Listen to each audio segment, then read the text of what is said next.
uh,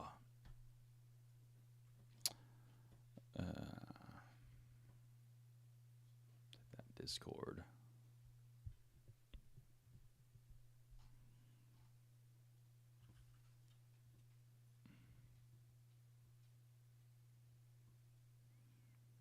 Where is?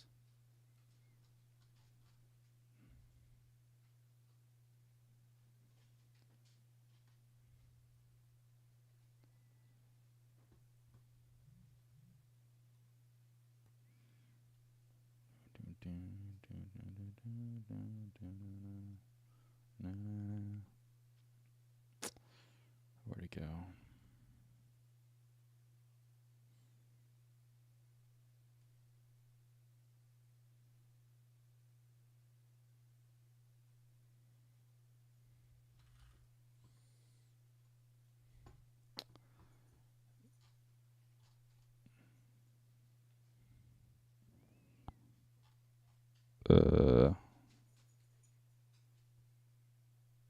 Is it not hitting that? All right, whatever. It's been a while since I've been on here doing a co-work stream. It was a pretty heavy work day today, so I got a lot to get done. Figured might as well be here. I do have to head into a one-on-one meeting in like 4 minutes, though. So you'll hear and see me, but you won't see the screens in the bottom left and right.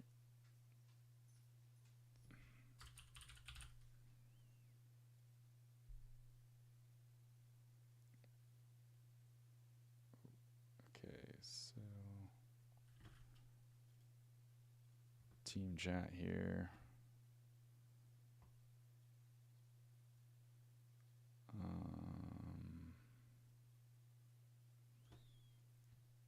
We got some funky things going on with clients onboarding right now. They canceled their contract early, and like they let us know on like September 24th, I think, that their websites were going to go down, and usually our onboarding period is like 30 to 45 days.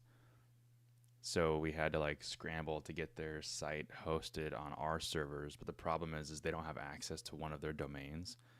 And so we can't update the A records or name servers or anything like that. And their previous agency is just like cutting all communication with them. So they're probably going to deal with some fallout here. So we're trying to do what we can to minimize that risk.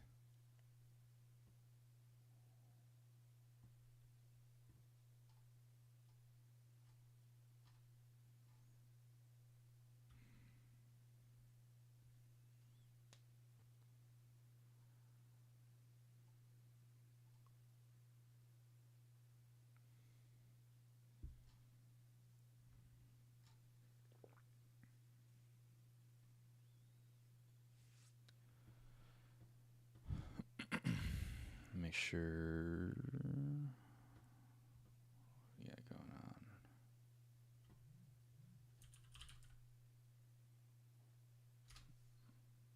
Wait, why not am I opening that?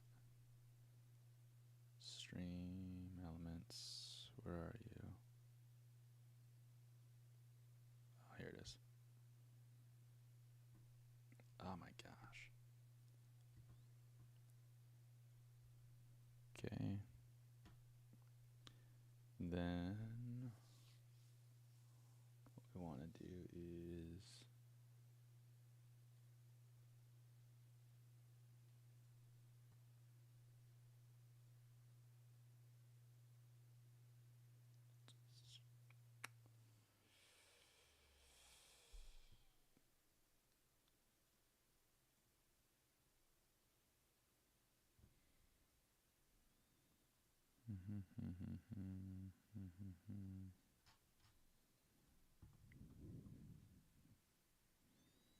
it's been so long since I've streamed, I can't even remember like how to aggregate my chats right now.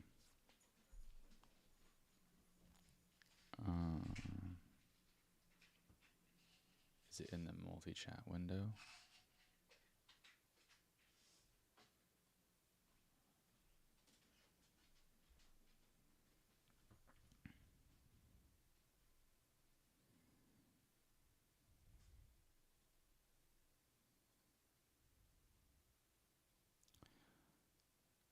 it's multi-chat through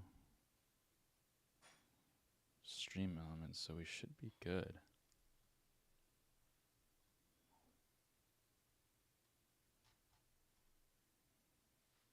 Maybe. I don't know.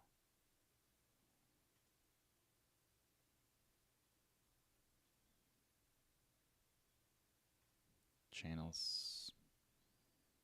Channel settings.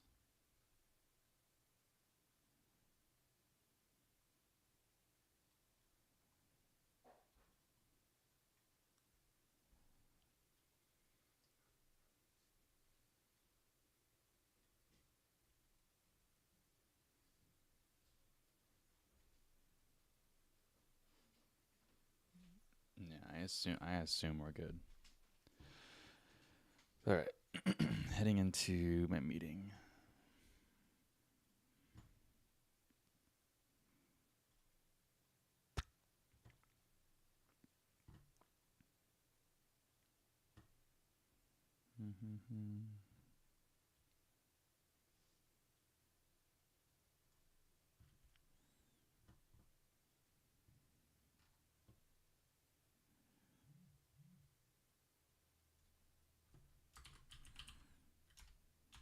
Buenas. One sec.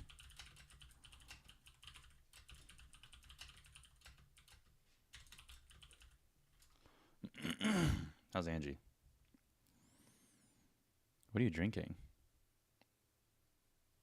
Good. What are you drinking? Oh, okay. I like espresso, but the problem with it is that there's so little of it, and I can't. I need like double espresso.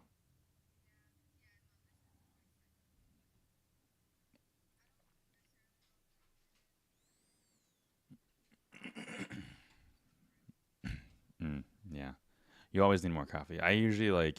It's funny because when Lauren's not even here, I'll make a full pot, and then like I'll probably only have like a cup and a half of it, and or I guess a glass and a half, whatever that measures out to be. But then I'll remember there's way more coffee out there, and I should probably drink it.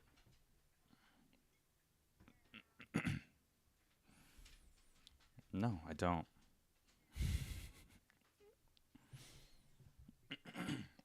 Oh,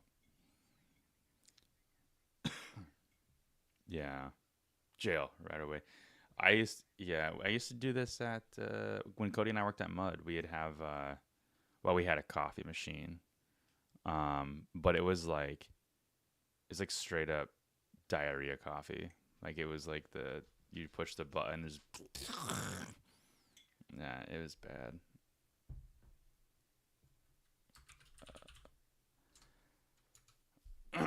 Um, uh, uh, just get me talking.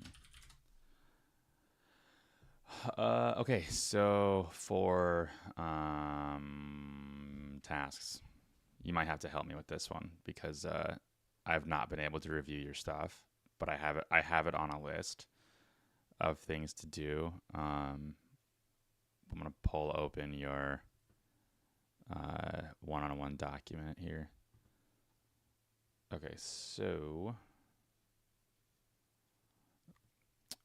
we have basically the website takeover documentation, which is that's the major one I have to review.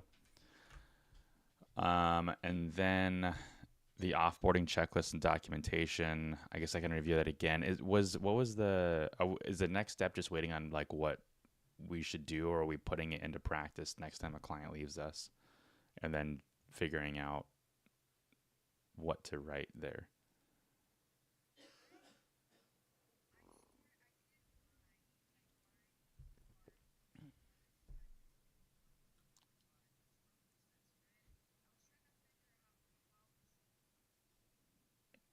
Hey everyone, how's it going? Sorry, I'm in a meeting right now, so if I don't respond to you, yeah, no, go ahead. No,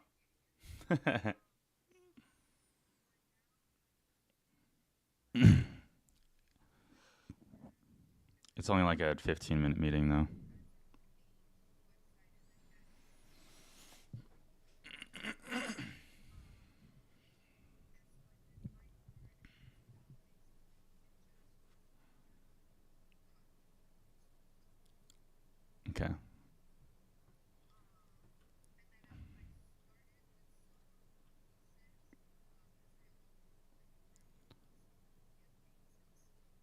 Yeah.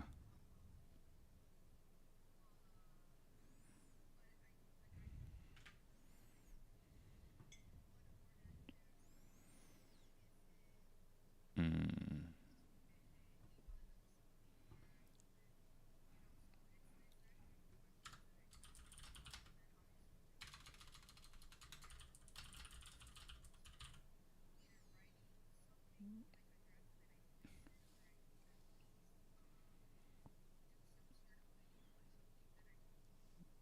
Yeah. Okay, that makes sense.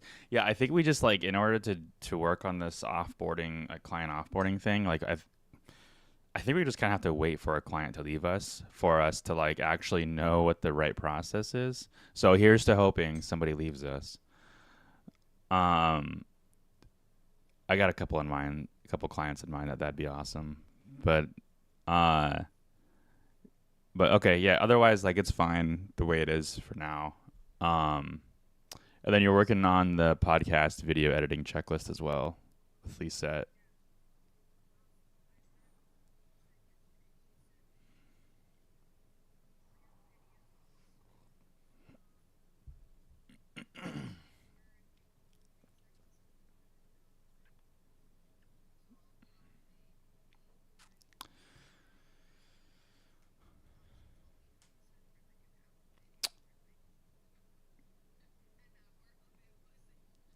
That was my biggest fear. I was like, man, I'm gonna record this entire video for Lisa, and then like I'm not gonna be sharing my screen. And then like the next day, she's like, yeah, so I watched that video and you weren't sharing your screen. I was like,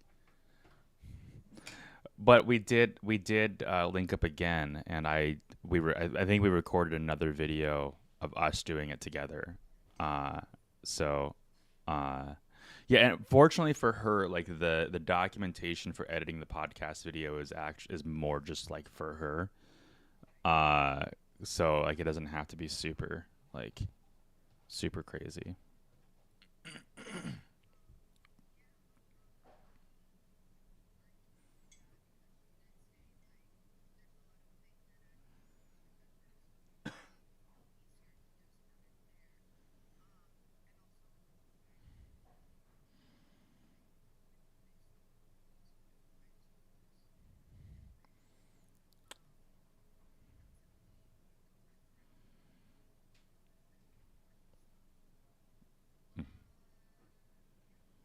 Okay, cool.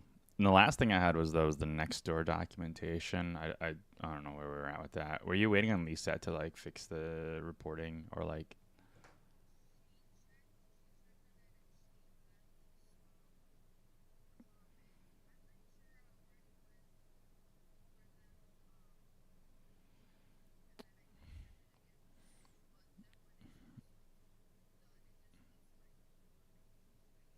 Oh, okay. Yeah. Oh, I just remembered she sent me a long list of clients for next month on what we're doing for the next door. I need to go through that to today. But also Signature and Barrett are both planning on doing next door, so probably not. I don't know about this year. Barrett might because they do snow removal, but Signature Pools isn't installing pools in the winter, so um, but not that that's super relevant. Okay, well that's all I had. Did you have? Whoa, what's this? Oh, okay, gotcha.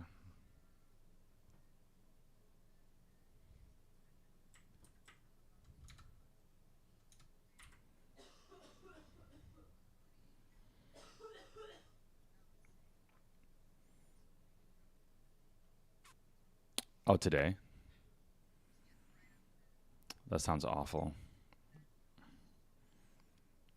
Yeah.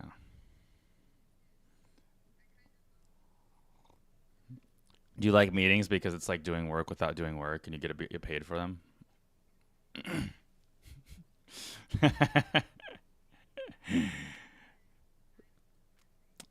Sometimes Cody and I get in meetings, and we're just like like we're supposed to be like having our owners meeting like on Thursday, like Mondays and Thursdays, and then he gets distracted by a task I don't know, it's like he's in Wix Studio or he's in like something, and he's like, or like Google, like the good example is the switching from to invoice billing and Google Ads, and he's working with support, and he's like, he'll just sit there and go, what the hell, and he'll like talk to himself, and I'm just over here twiddling my thumbs, and then that'll be like 30 straight minutes, and then I'm like, all right, so like, can we do like owner stuff?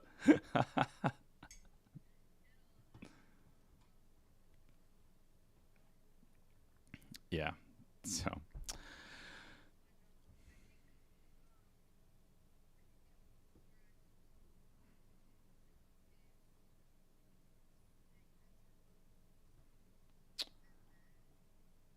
y- yeah, signature pools is good to be set up in ClickUp. Everybody should be good to set up in ClickUp. The only thing is signature pools doesn't have their CID filled out yet, but not a signature unless they did it between 9 a.m. and now, which I doubt it.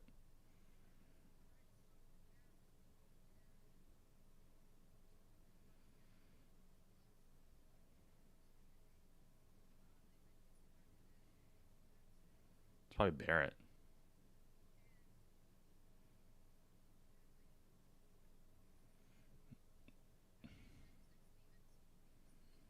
Steve, yeah.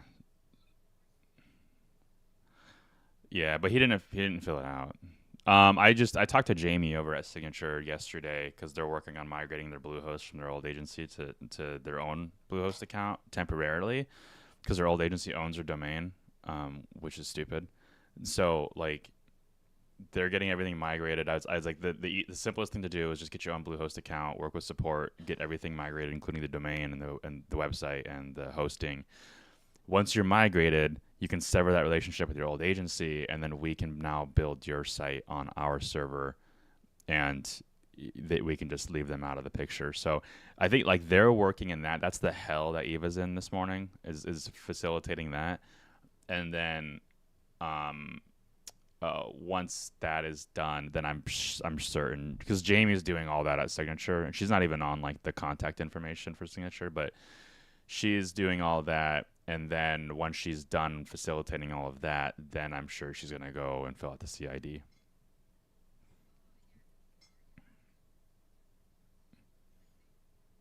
Mm.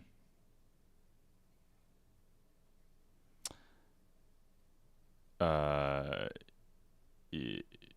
oh yeah, yeah. Okay, so I don't know why, but Guardian, like I sent them the Google sheet to their CID to fill it out, and they're like, I don't have a Gmail. I'm like, that's weird. Who doesn't have a Gmail? And then I was like, okay, well, I downloaded it in an Excel file and I sent it to him. I was like, just fill this out and send it back to me. And then he sends me back like an Apple sheet. Like I didn't even know Apple had sheets, and like let alone like why any business person would use them. And then I had to find like a conversion tool to then convert that to Excel to upload to the Google Drive to then open that with Google Sheets and then reformat it. So there is one in there that is Google Sheet, or it should be like .xls or something like that. That's the right one that's filled out, and that's form. But yeah, they're right. There is like three of them in there.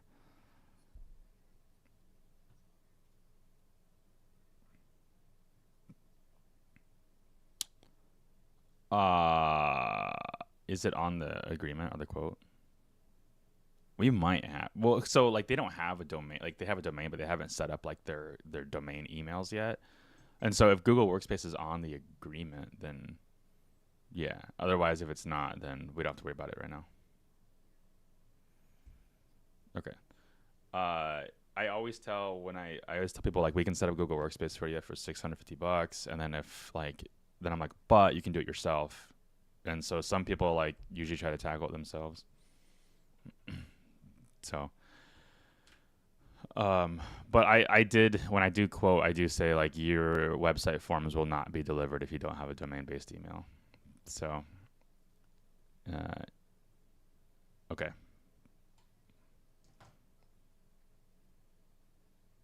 All right, have fun. Wish you might. See ya. All right, guys, we're back. Thanks for holding out with me. Now I'll say hi to everybody. Uh, Mafir. I don't know how to say your name, man. How's it going, man? Thanks for joining from the Discord. We got Ross. Ross, was it you that just said you broke the 6-figure barrier on your agency in Discord?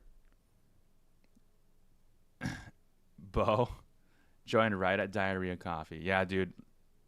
Any like if you go to like if you work at any I don't know, white collar job and they just have like a coffee dispenser, it's like one of those automatic things that it's gross coffee, but any amount of sugar will fix it.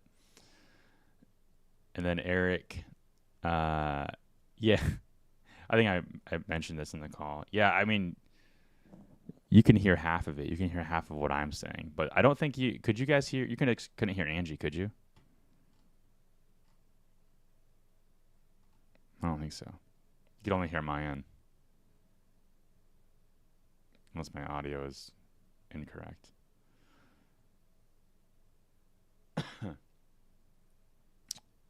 Yeah, dude, Ross, congratulations, man. That's quick. I feel like it wasn't too long ago you had like just started actually uh getting clients and like building your agency after listening to the podcast for so long. That's like really impressive. Uh oh yeah, Eric, that was my wife. She's down the hall coughing. One thing I forgot to do was open Spotify and play some lo-fi hip hop.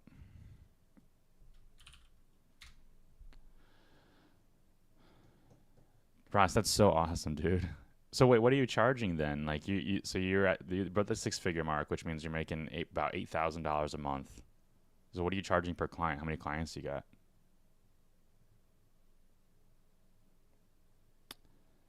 Uh, Not me listening to my own podcast. I don't do that at all.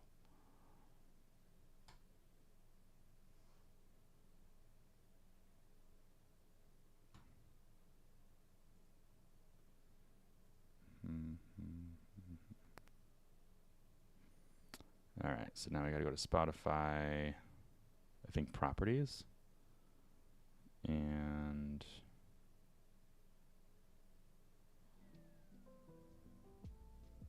there you go.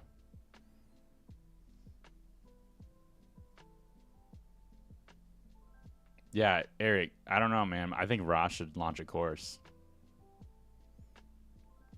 3,250 euro. Is that euros or pounds? That's pounds, isn't it? Yeah. So about 4,400. So you have two clients then? Is that how it works? Two clients at $4,400. I think our world needs a course that works.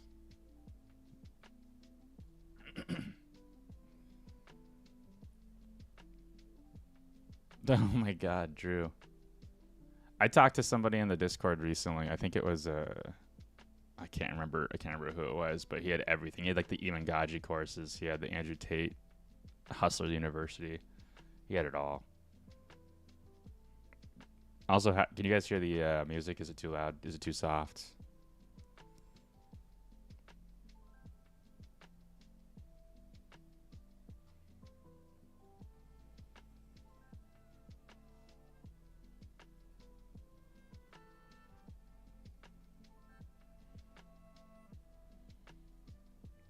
Oops. Cool. We'll turn it up just a little bit. There you go.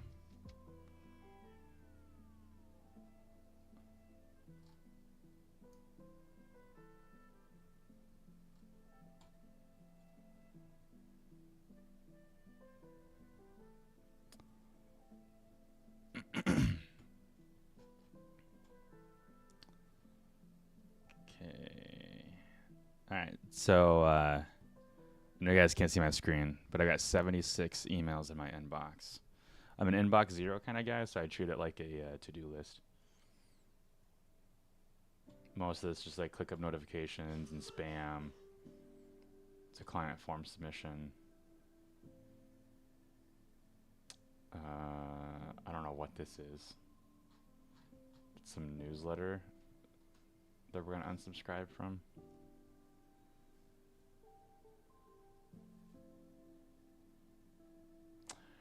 Eric, I got a podcast interview that I'm joining at 1 p.m. my time, which is in another, oh man, math is hard, 3 hours. So I'll be doing this for another 3 hours.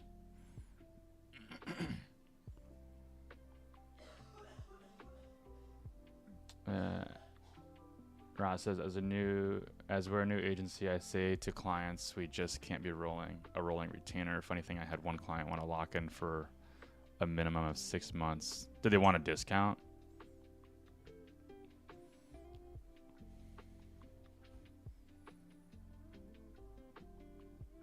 Yeah. Actually, Drew, does that work for Gmail? Gmail has like really weird commands.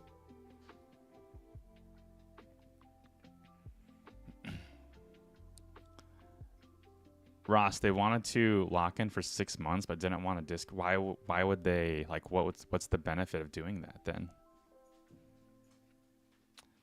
Yeah, Drew, I have to like, archive is like the open bracket, I think. Let me see. Yeah, it's like the open square bracket. It's really weird. And then delete is the pound sign. It's super weird.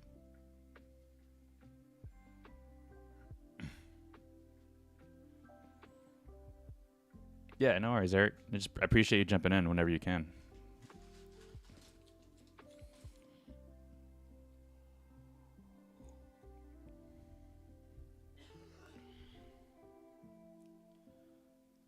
All right. Client website form fill. An email about a conference for landscapers that I attended 2 years ago, and it's coming up this month. Not going this year. Client website form fill, newsletter.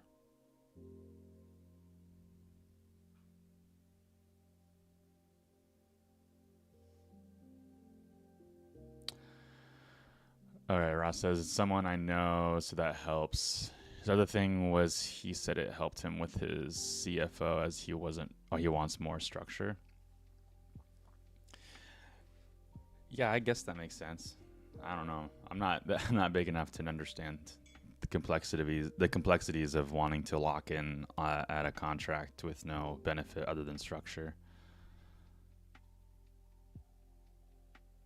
Eric's actively pulling out his hair, trying to get a screaming frog crawl through a locked down EV environment. What's an EV environment?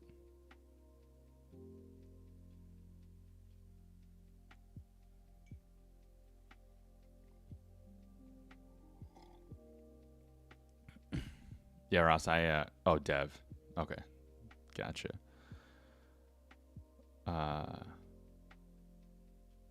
Yeah, I don't even know how you do that, Eric. Like, because doesn't Skimming Frog just crawl using like the robots.txt directive through the browser? So if it's a dev environment, and when it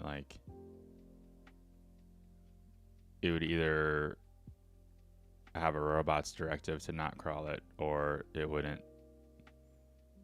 be available in the browser for it to crawl. But I just use the free version, so I don't know how to. I don't know how you do some of that super technical stuff.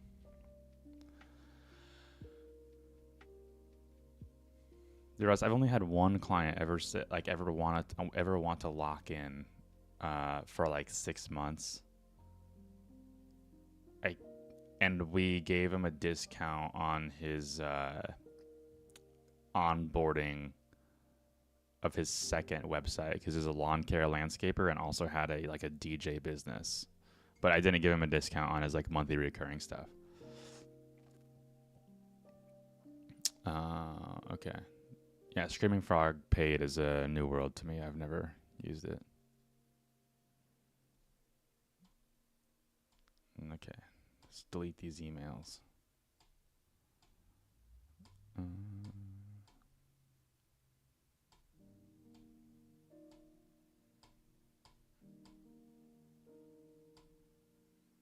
Inbox 42.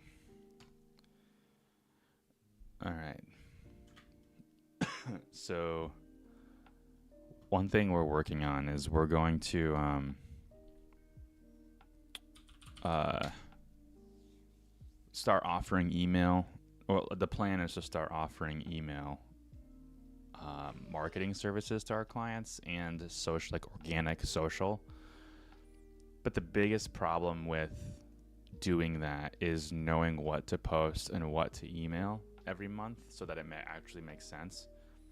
And because we're in the landscaping and lawn care industry, we can actually find that information super easily. We just need to collect that data. And what I'm doing is I'm building a giant form that people can fill out. And then we're going to give away like a $500 Amazon gift card to people who fill it out. And this will tell us like what services people are promoting during different times of year. And then based on like the climate zone they're in the US, that way when a client comes to us and wants to do organic social or email marketing, we just say like, all right, well, like this is where you're located. This is the climate zone you're in. These are the services you offer.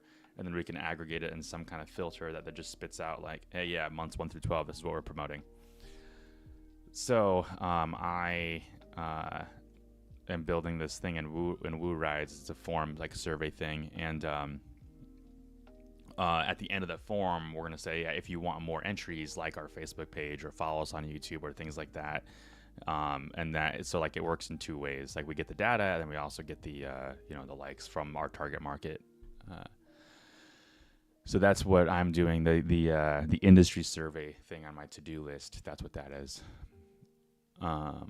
Ross says, what are your thoughts on the new Shopify OpenAI integration? I have zero thoughts on that. We don't do anything with e-com, so I don't know anything about Shopify, but with their OpenAI integration, what I'm assuming this is basically like an MCP server, which a lot of platforms are integrating. Is it MCP or is it MCP? Hold on. Yeah, MCP server. Model Context Protocol. Yeah, so these are the things where like the platforms are just like they're just integrating with AI to be able to fetch data. And originally it was the MCP servers just really just fetch data and via and like basically I think they set up API connection, so you don't need a dev to do it. We talked to David Hunter from Local Falcon on our podcast, and he talked all about MCP servers and like how it's going to change once agents get introduced, which I don't know if they are or not because we haven't really explored it too much, but I think it's cool. I think it's cool because we haven't hired a dev, and a lot of these things are like opening the gate for us to do things that were kind of like technically out of our reach before. But because we're not a dev, that's why I think it's cool. I think if we were a dev, I don't know how I'd feel about it.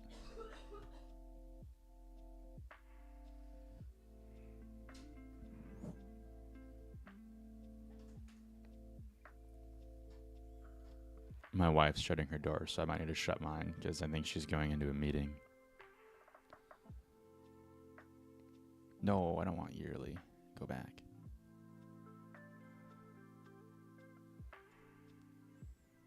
My trials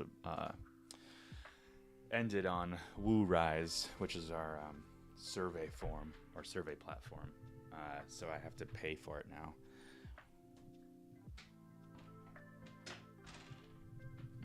There, door shut.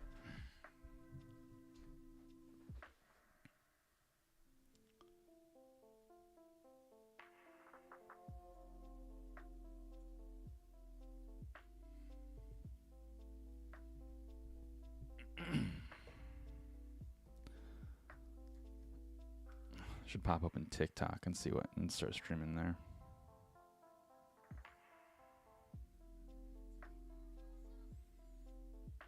So I don't like streaming on TikTok because it's annoying.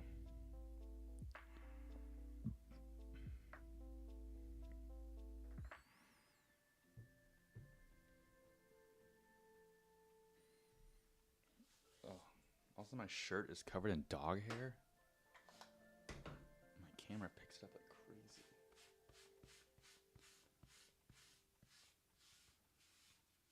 All right, Eric, catch you later.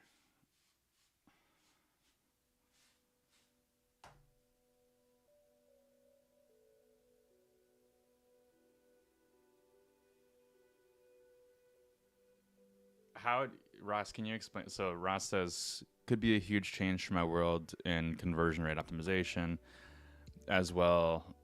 There now be a whole new process on how you optimize for ChatGPT and how technically that will work. Conversion rate optimization typically has more to do with like on-site elements, like user experience, right? So like, how, explain to me how that came off condescending. I'm genuinely curious. How is how's the OpenAI integration with Shopify gonna be a huge change for conversion rate optimization, especially in relation to what you said with like how to optimize for ChatGPT? Because like if they're on ChatGPT, like looking for recommendations or looking for whatever, then like conversion rate optimization of like on the website isn't technically going to really matter because they're not on the website, they're on ChatGPT. I could just be being naive though.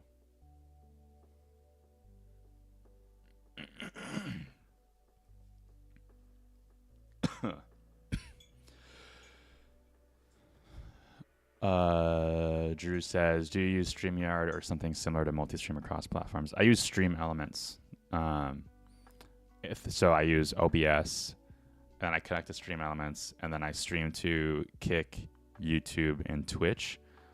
And then I could do TikTok technically, but I don't have 1,000 followers, so TikTok blocks me from the stream key, so I can't plug that into OBS and then stream to TikTok.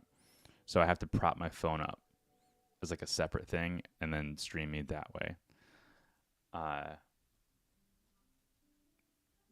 But yeah, but Stream Elements can't do, as far as I know, they can't do like LinkedIn and Facebook. So you would have to do StreamYard for that. And yeah, you got to kind of pick and choose, I think.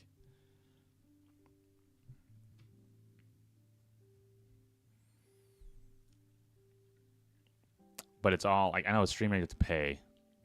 With Stream Elements and like OBS and some of this stuff, you don't have to pay. Like I'm not paying anything for any of this.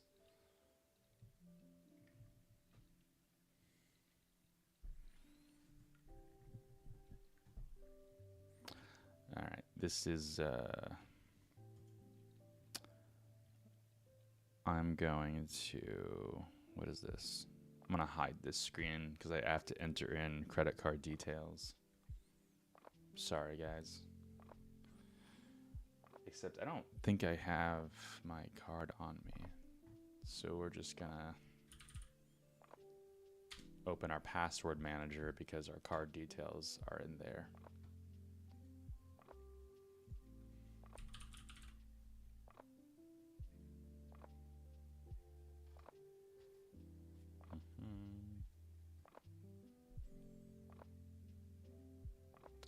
Ross says, so related to the conversion rate optimization, ChatGPT stuff, Ross says, so we do a lot more than just change a button color. A lot of what we do is try to change behavior based on data.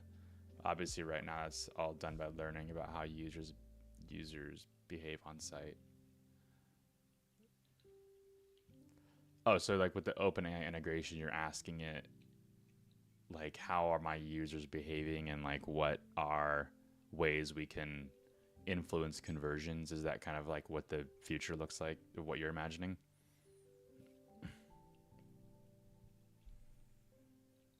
When a user does a prompt, like I want to buy some New Balance wide fit shoes, how do we optimize so that our clients' products are returned? I mean, that's not really like conversion optimization though. That's just like SEO. So you got kind of like a blend of the mixture there.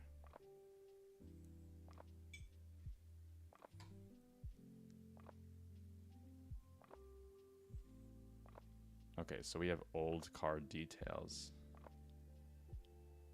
in here, which means I need to get my wallet, which means I need to find it.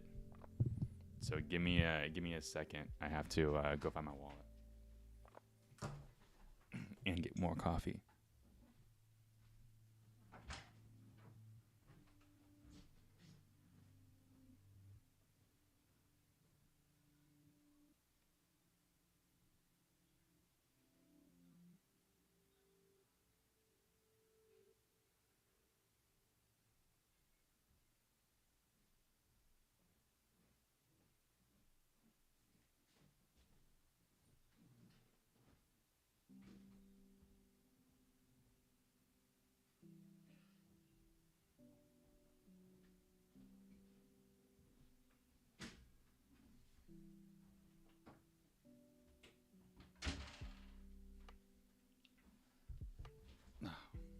We're back. Okay, Ross says, but when it's returned against competitors, how do we influence the user to buy from our client? If they're still in ChatGPT, I mean, you can make an argument that that's conversion rate optimization, but like, I would still consider that SEO because it's the same. It's like from a like if we pretend ChatGPT is Google in this instance, what we're basically doing is like, how do we optimize the meta description and page title? Except that the way that it's returned in ChatGPT is just different.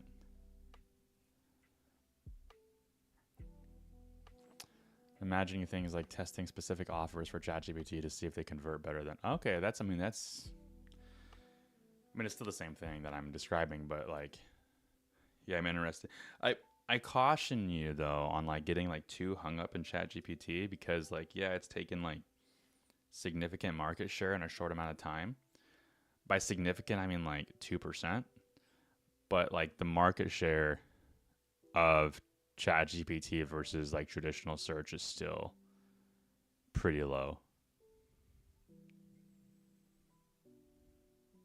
But it'd be cool if like ChatGPT like takes like 40% of the market share, or like LLMs in general, and then you're on the cutting edge of that. Like that would be really cool. It's just not something it's not something like I would necessarily bank everything on right now. I'd still be trying to really like optimize like Merchant Center and Google and things like that. But I know I imagine I'm hoping you're using ChatGPT as kind of a blanket term, and you just mean like LLMs, because like Gemini and Google and like Perplexity and Claude and all the other ones, like especially with like Gemini being used in Google.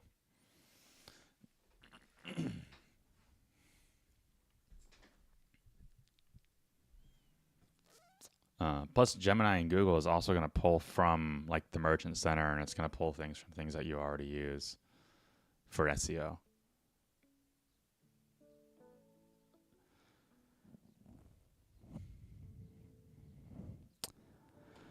Okay, yeah, I need to buy this thing.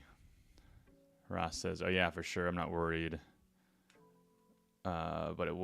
But it would want to make sure I'm learning for change in the future and showing clients who are helping." Yeah, for sure. I think it's weird, like when clients come up to me and they ask me like, what am I doing for, like, how am I using AI in my marketing? I'm like, why does it doesn't matter. I get you leads. That's all you need to worry about.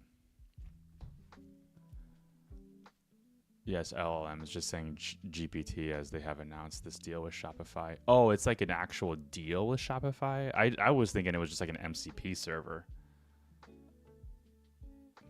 I didn't realize like OpenAI actually had like it's probably in the Stacked Marketer newsletter, which, by the way, you guys should subscribe to the Stacked Marketer newsletter. Everything is in there. I haven't been reading it lately though because I haven't had time.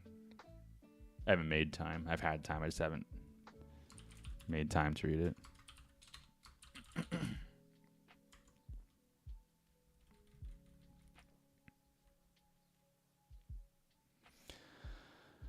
It's a full integration. Yeah, that'd be big.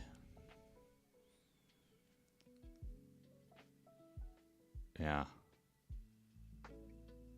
So a deal with Shopify where it returns actual product cards and you can buy direct from GPT. Okay, so this makes your CRO argument like way more valid. Because like I didn't even realize that was the case, and if that's the case, like I feel like that's going to influence a lot of people to switch to Shopify, which is really good for them. But then like OpenAI is going to have like a really good like online shopping experience. Plus, I'm sure that there's a revenue share with that as well. That's crazy. Yeah, it almost makes me feel like if we had like a because we're switching the podcast website to Wix Studio, and they have like the whole shopping integration there too. But it almost makes me feel like it would be wiser to have like like if we had like a swag shop or something like that, have a subdomain built on Shopify just so there can be that seamless integration. But I guess that wouldn't really matter for us because no one's searching for our swag. Like that's just something that you just know about and just go buy. Like this would have to be something that's like, it would make sense if you were like selling like travel backpacks or something, you know, things that people are searching for.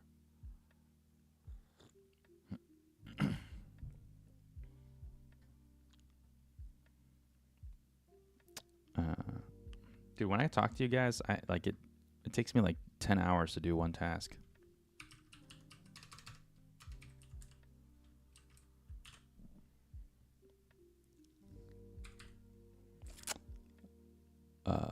Is this right? 3,178.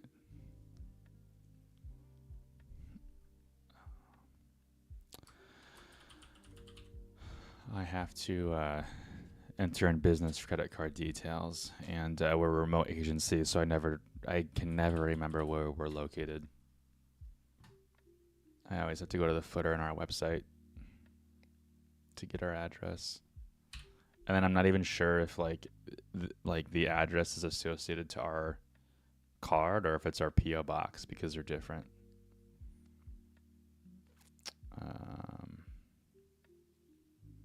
What's our zip code? It's 50112. Town, city, United States, state. We're located in Iowa.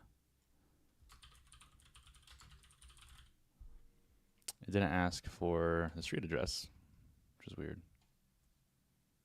Oh, it did. I just put the credit card information in the street address part. I'm an idiot.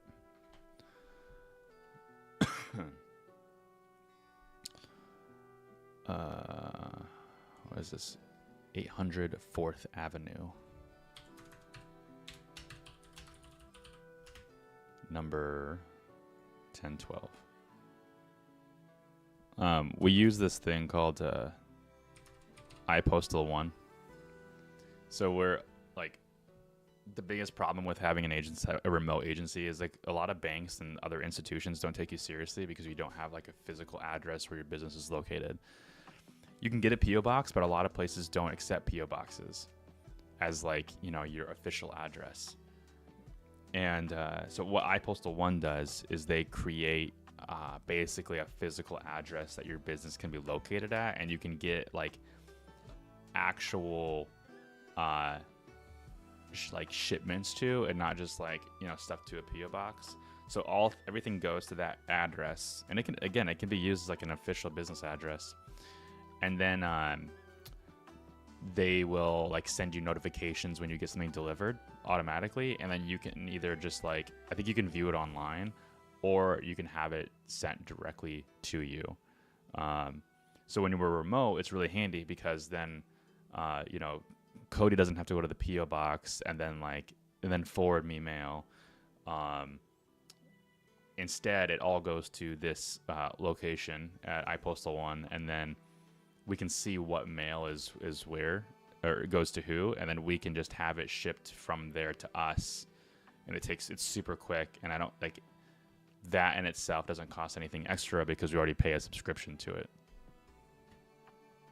I mean, I'm assuming it depends on like how big the package is, but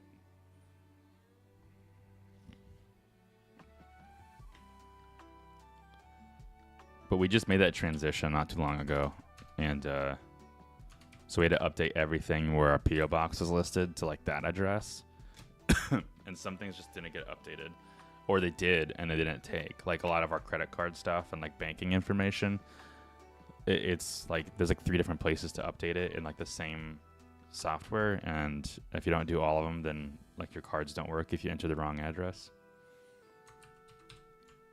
It's been kind of annoying.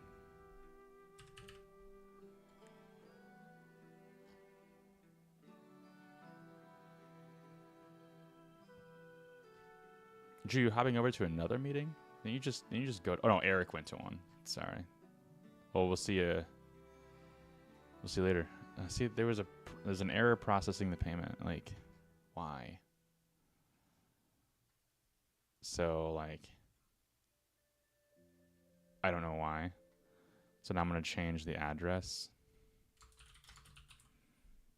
to the PO box.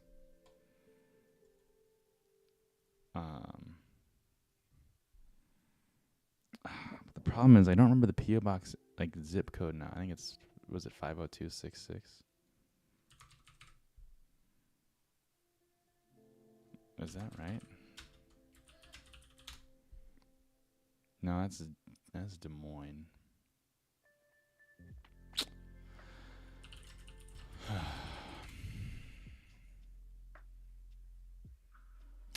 $52244.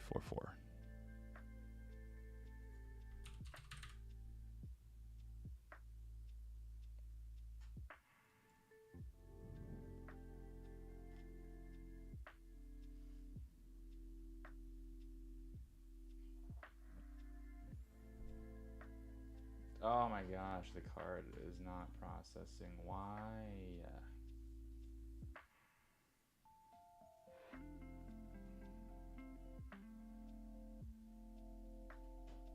This address thing is so freaking annoying. Like, it never works.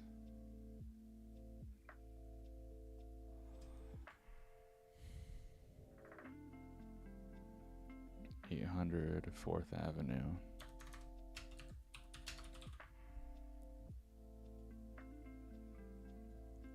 I guess we gotta log into the actual bank to like see what the card is associated to in terms of an address.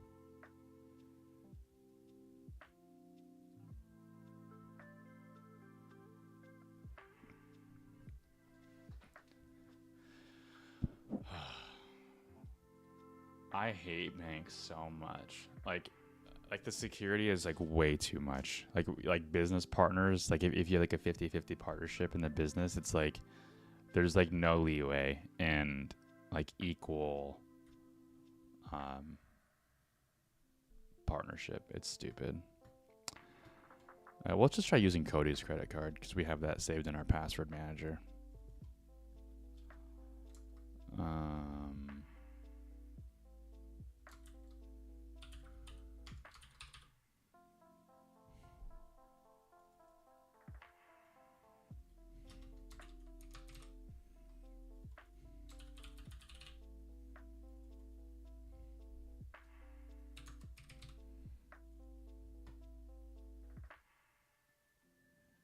And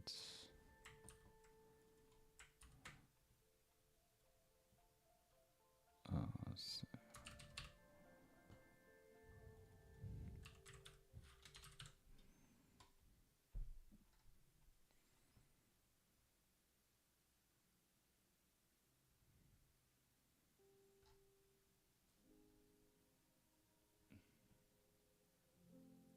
What the hell?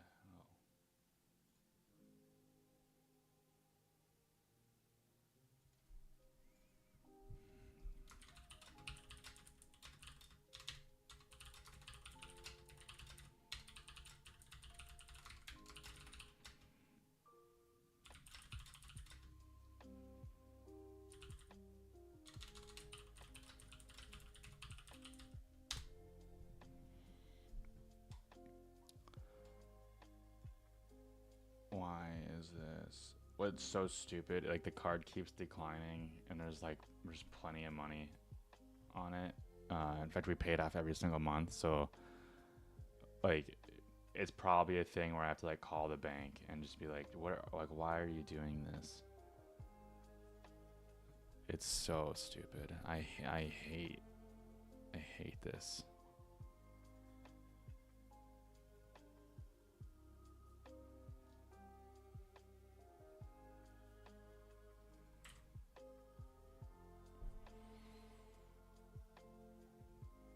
It's like wasting my time. Like I just need to get this. Like why?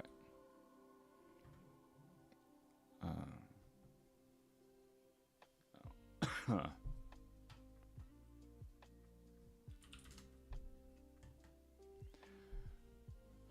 And the worst part is too is I can't even call the bank because like Cody's like the primary, like even though we're 50-50 partners, like he's the primary person on the account. So like he has to be the one to talk. That's why the security is so stupid. It's like you can't, like, banks don't understand 50-50 business partnerships.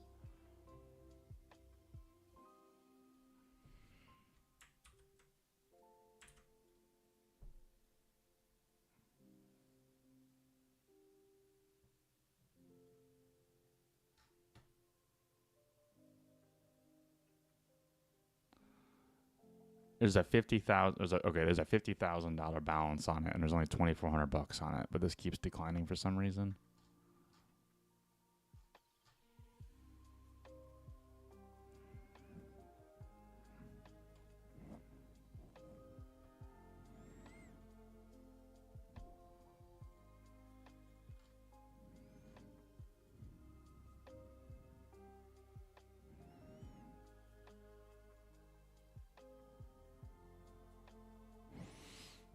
Why?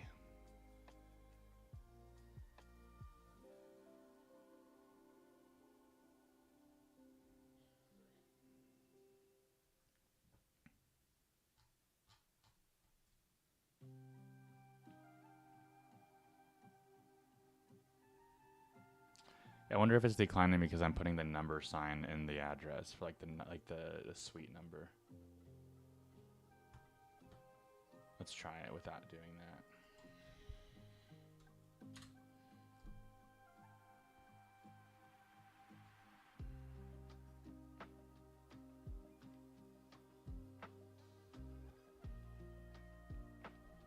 No, it didn't.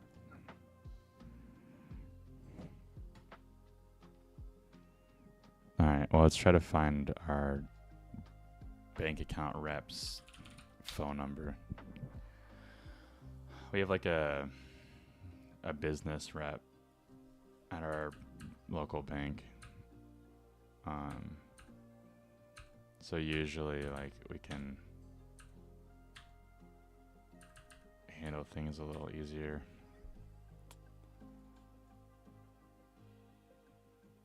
I'm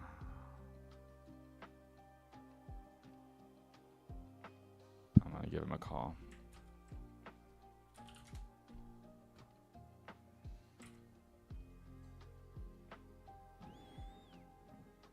Cool, busy signal. We love to hear that.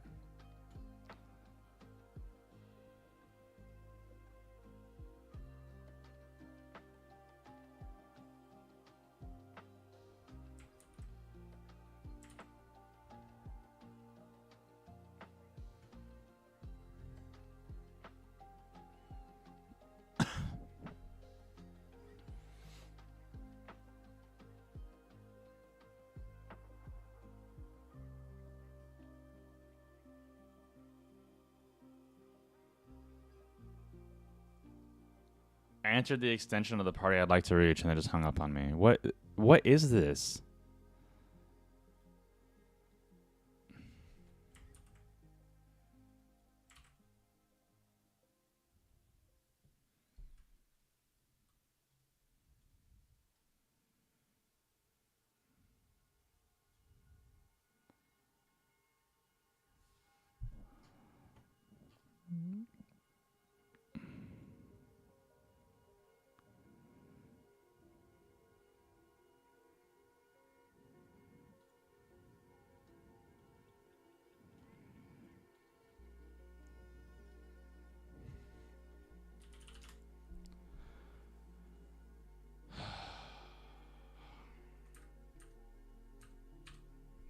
I got another rep I can call, I think.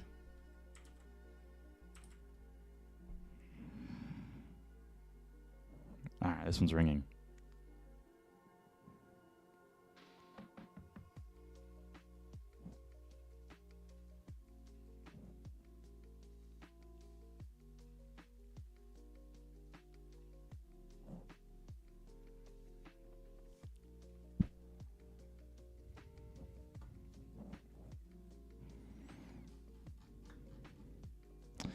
Hey, Jason, this is Jake Hunley with Evergrow Marketing. I think you usually talk to Cody via email. I'm the other business partner. I'm trying to use both of our Viridian credit cards to purchase a subscription to a tool that we need to use, and it keeps declining, both of them. I have no idea why. It's extremely frustrating. Please give me a call back whenever you get the chance. My number is 913-300-0902. Again, Jake with Evergrow Marketing at 913-300-0902. Thanks. This is so fucking annoying. I absolutely... Oh, he's calling me back already. Evergrow, this is Jake. Yeah, no worries. So you usually email Cody over at Evergrow Marketing. I'm his business partner, but I keep trying to use both of our Viridian cards to purchase a subscription to a tool that we need, and both of them keep getting declined, and I have no idea why.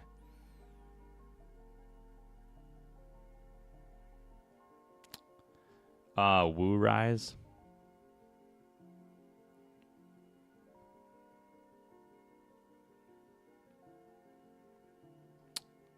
Yeah, it should be $49 a month.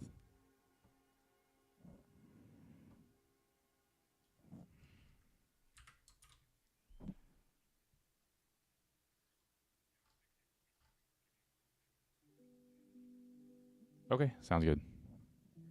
Yep. Well, the good news is that was fast. Like he called me back like right away and was like, yeah, I'm gonna get with our card services team and then we'll see like how we can rectify that, which is cool, I guess. But like, I don't know. Sometimes I feel like bank security is just way too high.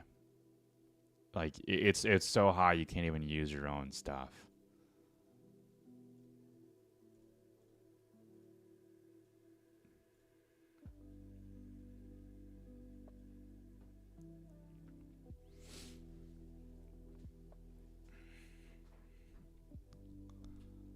All right.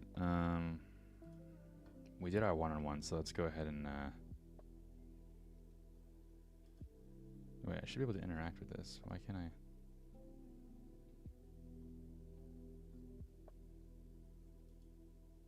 There we go. No.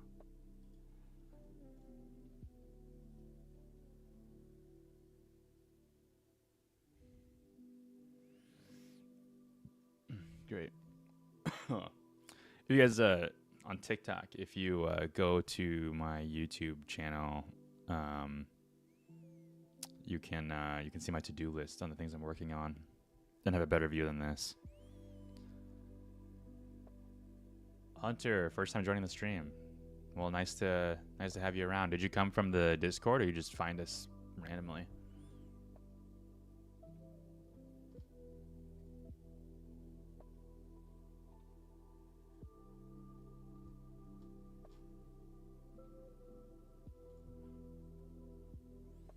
Oh, nice. Awesome, man. Well, I have a lot planned for the Discord and like getting it more interactive. Just been like super busy lately, and I haven't done a live stream in a while. I figured today was kind of a head down working day, and if anybody wants to join in and do like a co-work, or if they're working, that's kind of the whole point of this. So if I'm not talking, well then enjoy the lo-fi hip hop. And if you have any questions or just want to chat, let me know.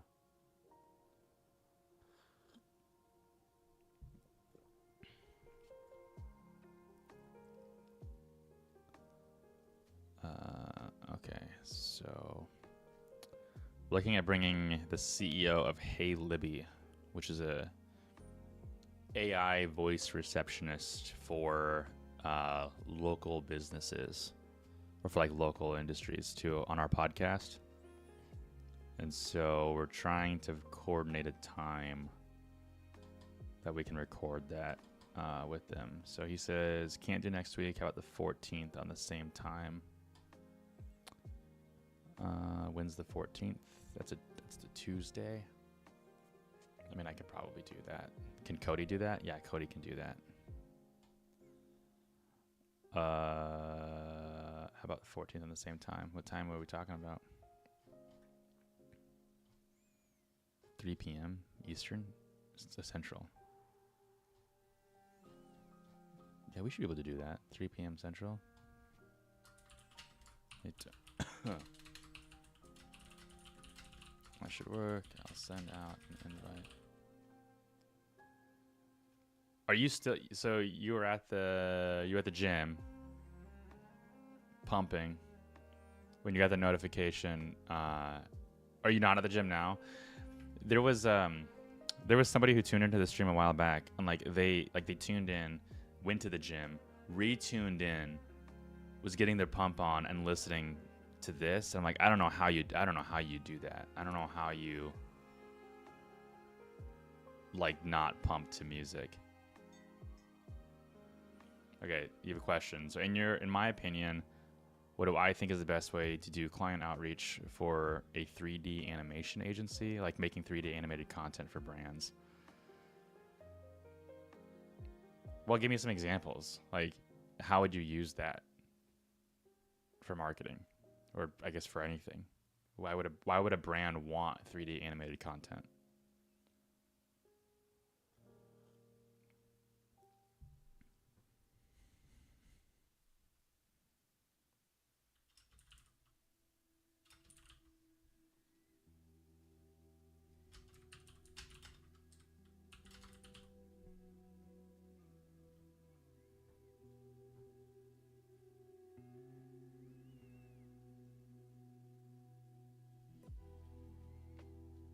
So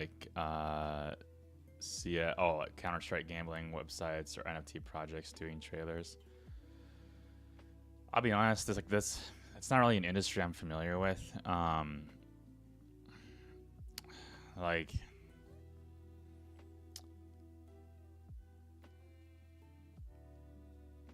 do I phrase this without sounding naive or judgmental? I can tell you what I think, but what I think could be wrong. 90% of NFT stuff out there, 99% of NFT stuff out there is scams. So the clientele you're gonna get, I mean, you have to just, I would immerse myself in that community on X and find the discords for all that. But I don't know, man. This is it's honestly a world I'm not a big fan of. Now, what I will say about your model about doing 3D animation, if that's what your sole service is, I don't particularly like that because it's not reoccurring. It's you got to keep fishing for clients. So you land one, it's great, okay, well now you got to find the next one. And if I don't know, unless you have do you have a reoccurring service? Because you kind of fall under based on what you're describing, you kind of fall under the graphic design type agency, and those are really hard to do if you don't have something that keeps clients coming back regularly or paying you routinely.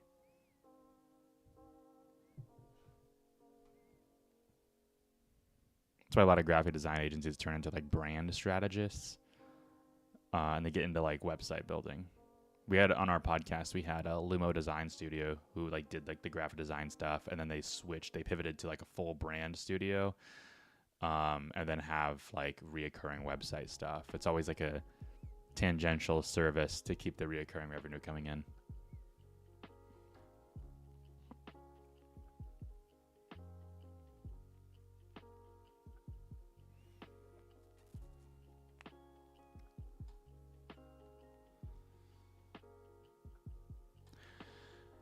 It's also kind of funny too. that you found us through the Discord, because we were debating on whether doing like for the podcast, we were debating on doing like a Patreon or like a Discord, which the Discord is not paid; it's totally free to be in. But that's why there's like a lot of like video game references in the Discord, like the assistant is Navi from Zelda, and r/agency, the user flares are colored by item rarity and like MMOs, and I just think it's funny that there's this like connection between agency owners and gamers, and the fact that your industry that you're kind of giving me an example for is CS gambling websites and NFT projects, like it totally checks out.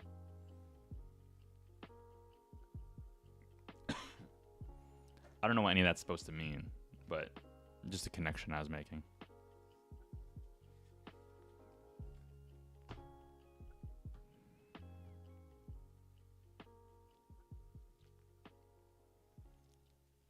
Okay, I gotta set this interview up.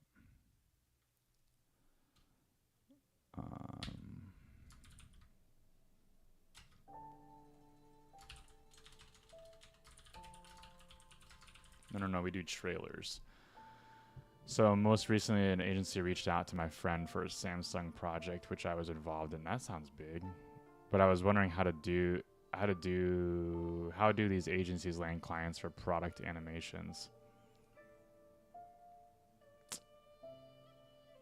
Like for Samsung, like how do they land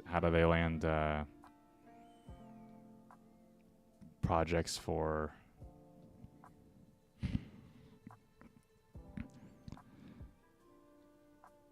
I don't totally know, but I'd be willing to bet that it's a mixture of two things, or I guess three things. So one is going to be networking, so you found our Discord on Reddit. So you see, if you see like the 6-figure agency user flare, it's a green. 7-figure agency user flare is blue, and then the 8-figure one, which is only I think one of them in there, that's purple. So that's the item rarity that I'm talking about. But the video animation stuff. So it makes it three things. One, I think it's gonna be a lot of networking and building a brand in that, and also just like kind of being around those kind of tech companies. Now that's one side. The other side is gonna be like SEO and search. If people are looking for these services and they don't do it in-house, like you want to figure out what people are searching for and then show up when they do that. So that's what our agency did with lawn care marketing. With local lead gen, totally different industry model. And then the third thing is I'd be willing to bet like a lot of these companies, even just for like 3D animation stuff, I'd be willing to bet a lot of them are fights on like Fiverr on getting up there. And like, it's not an industry I would necessarily want to be in, and it's definitely not my expertise. But yeah, like, okay, so you said an agency reached out to your friend. Have you talked to your friend or like been put in contact with that agency? Because that could be a good resource for you. Yeah, like the thing is like I feel like every agency owner out there wants to give advice on every agency model and industry out there, and it's just not realistic. Like every industry is different. So like I know if an agency came to me, like agency owner came to me and said, "Yeah, I want to I want to be a local lead gen agency. I want to specialize in roofers or like solar companies or plumbers or something like that." Like I could tell you everything. Like I could hold your hand through $1 million. But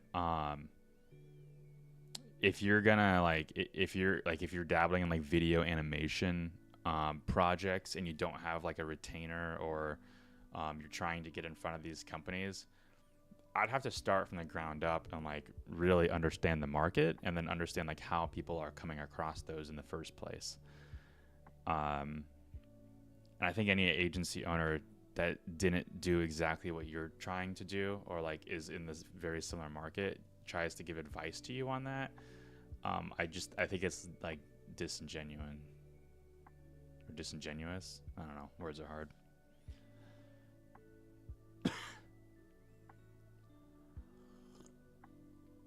I will say this though, and this is I think this is a universal truth, and it's that uh, acquisition of clients is the easiest problem to solve in your agency. Absolutely, full stop. It's the easiest. That doesn't mean it isn't hard. Like it can be hard if that's what you're trying to do. Like that's the first hurdle you're trying to overcome. All I'm saying is once you figure out acquisition, because it's the first problem in every agency owner's journey. Once you figure that out, all of your problems get like 10 times harder. Now you have to deal with like operations and procedures and retention. Retention is the biggest one with new clients. So when you're thinking about like starting your agency from the ground up, acquisition is just like a very small piece in scaling an agency. So once you figure that part out, and that's like the one part I can't really help you with, but because your industry is so different than mine. But once you get past that part and you have like operational questions, or you have like, you know, questions related to like how you document procedures or how you scale or things like that, like I think there's a lot of universal truths in that.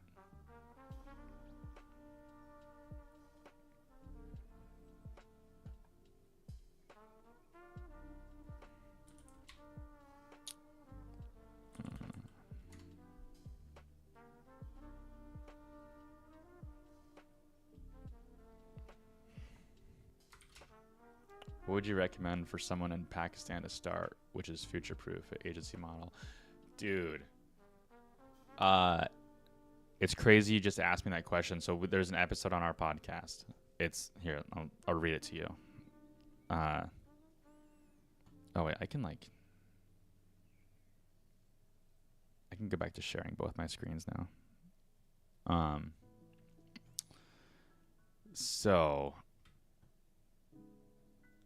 there is on the Agency Growth podcast. It's in the Discord. If you go to like the podcast channel, you can subscribe to the podcast there. If you go to the alerts channel, you can get updates on it.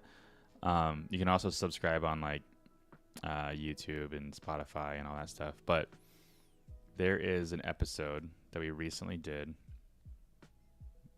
Trust me, this is relevant. I'm getting to it. Okay. It's literally called How This 7-Figure Pakistani Agency Gets U.S. Clients. So if you're learning about, like, if you want to know about how to start an agency in Pakistan, listen to that episode. It's episode 158. It's Faisal and Umair from Strugbits. They have like a 200-person agency in Pakistan. You should listen to that. Once you listen to that, I think both of their LinkedIn profiles are in there. So, or in the description, I think they are. I can't remember. Their names are, so you can find them on LinkedIn, and I'm sure you could reach out to them, and they'd be happy to answer any questions you have. And they started as a dev agency, so they didn't even have like sticky services or retainers. They just did like websites and apps and things like that. And then they realized that you needed that retainer-based model for an agency, no matter what service it is, just for some sort of predictability and sustainability.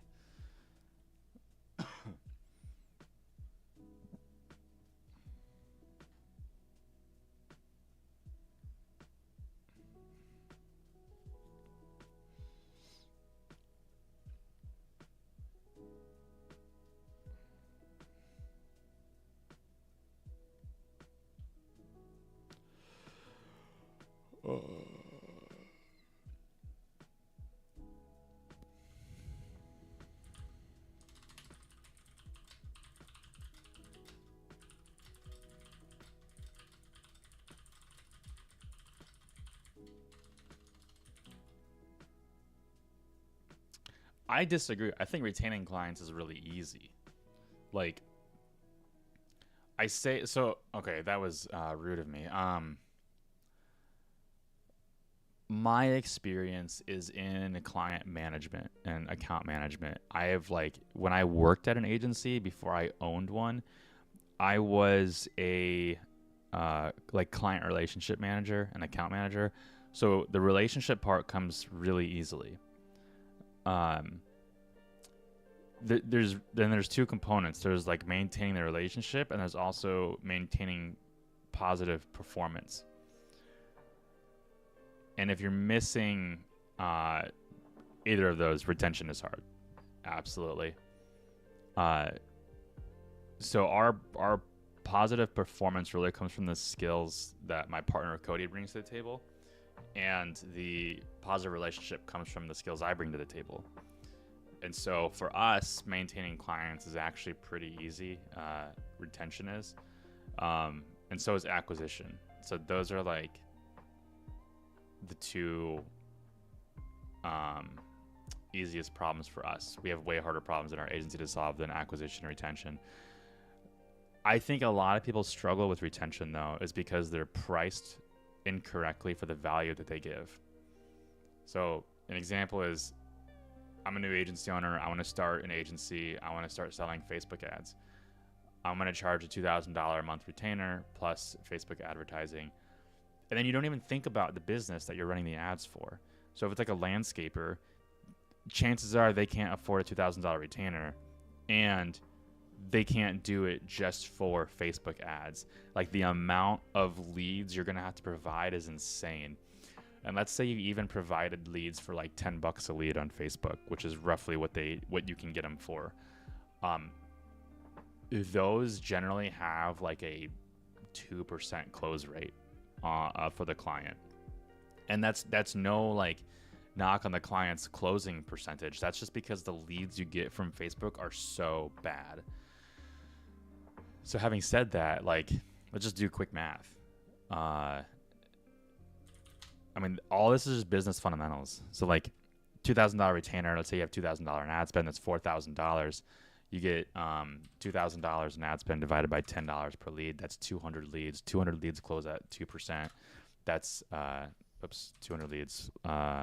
Also, thanks for the YouTube subscription. But 200 times, what is it? 0.02, like 2% close rate. You provided 200 leads, and they were able to close 4 of them because the leads are so bad on Facebook. That's 4 leads for $4,000 they gave you, right? Because you still have the retainer fee. That's $1,000 per sale. That's just not profitable for them. Like, yeah, if they're a landscaper, they might have, they might close a $10,000 job, but most landscapers are operating between 10 and 20% profitability. And so even if you're at the 10% profitability, they broke even on all of those. So like it didn't make any sense. They could have just not hired you and done any of that, and they would have been better off. And that's why they leave. That's why clients leave, is because the pricing does not match the value they're getting.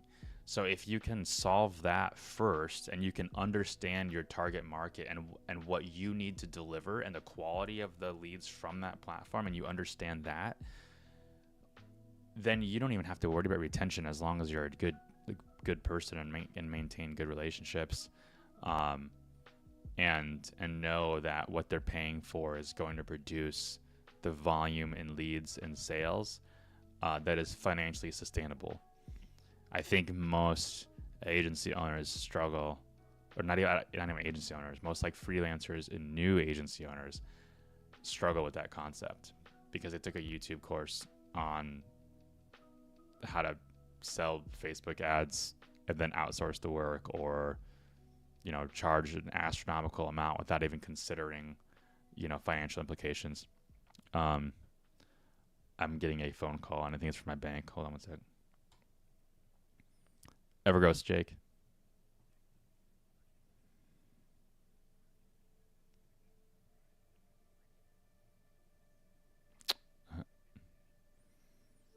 Gotcha.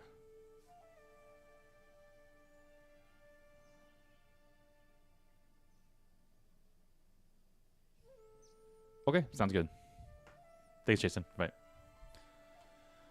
Oh, okay, so they kept declining my card because the software that I need for this survey, industry survey, is out of Greece. So they were flagging it, but they cleared it. So, but he said to wait till 11:30 to try it again. Banks, way too restrictive. Okay.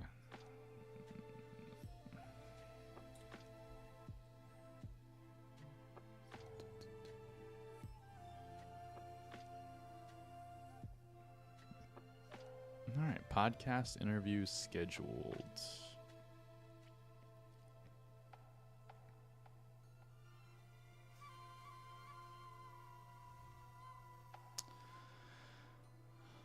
Hunter says, I have never done lead gen. I am looking to learn it. I found a gap of people who have clients. I became friends with them, but now I want to do it on myself. So I have to learn lead gen. Do you mean like lead gen for like lead gen for like other businesses, or lead gen for your own agency? Because like lead gen is kind of a broad term. So like what we do with landscapers is local lead gen, so lead generation for local businesses. But you could also do like lead gen for like software companies. So it's kind of a broad term, but lead gen for lead gen for yourself. I'm trying to network. That's why I started Reddit and started joining Discords, DMing people on Insta and Twitter. Yeah. Well, be careful about, DMing people. That can kind of turn people off. Lead gen for yourself. Yeah. There's a lot of information on our podcast. I would start at like episode 1. Well, really episode 2. Episode 1 is that's like everything you need to start an agency, which like it's just like website, project management tool, which you don't even really need, bank, things like that. But then episode 2 is talking about niching. 3 is like why you should niche, or like how to consider a niche. 4 is like determining its services, does it match the niche, and then like it keeps going on from there. And you can kind of like once you get to a certain episode, it's like how to get. I think episode 6 is like how to get clients. And I think like the first 14 are like sequential in building your own agency.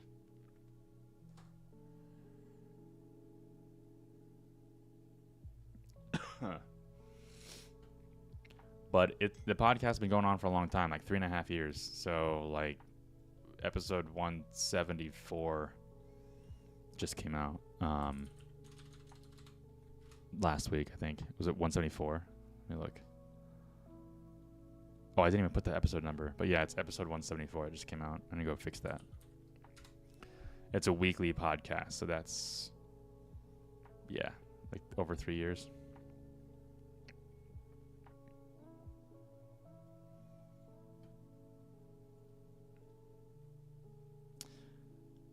Yeah, if you're on Spotify, I mean, if you're gonna like go start from like number 1, I would just do it on YouTube because it organizes them from 1 down. If you're on Spotify, I guess it does have an oldest to newest feature, so you could do that, I guess. But YouTube is a little bit behind. By a little bit, I mean a lot of it. Episode 74, I think, is launching today or this week, or already did. I don't know. So it's 100 episodes behind. But we have Lisette on the team working hard, getting those up.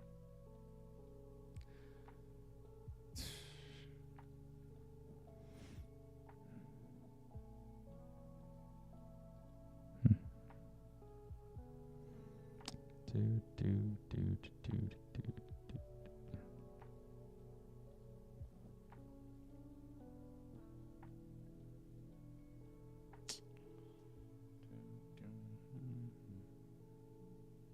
right, let's go back to this.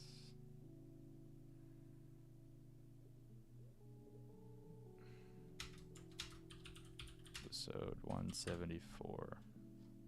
Oh, which reminds me, I need to promote this episode. I didn't even promote this stream on like LinkedIn, which I usually do. When is my meeting coming up? 2 hours. All right, let's go to LinkedIn.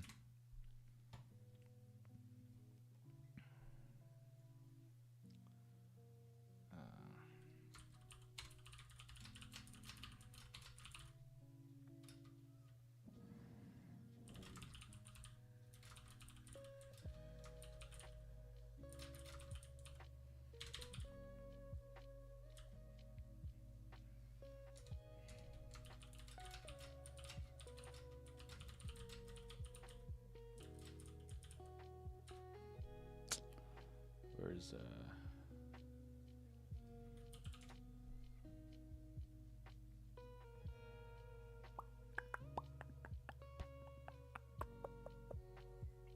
finally back, Eric.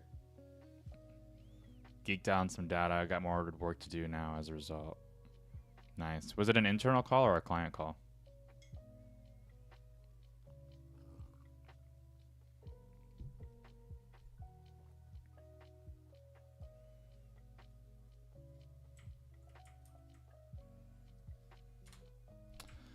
Hunter says, I am realizing I selected the wrong profession because I am working day and night, and now AI is messing things up. And then I see agency owners killing it. I might switch.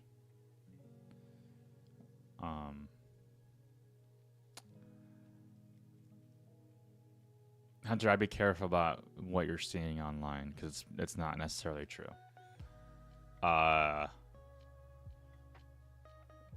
Having a successful agency is no different than having a successful plumbing company or having a successful landscaper or having a successful e-commerce business. Like, it's all hard to do, but with an agency, it's a lot easier to flex online and pretend like you're more successful than you really are.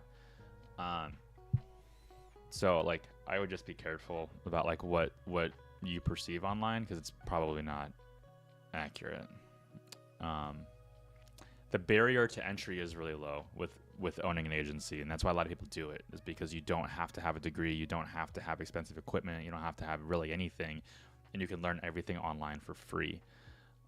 You can learn how to like run Facebook ads for free using the Meta Blueprint course. You could learn how to run Google Ads for free using Google Ads courses.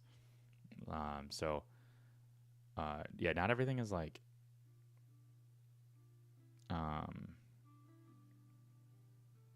what'd you say? So no, don't get me wrong. I know it's hard work, but it's scalable. I've never seen a rich animator, but I have seen rich agency owners. That's probably true.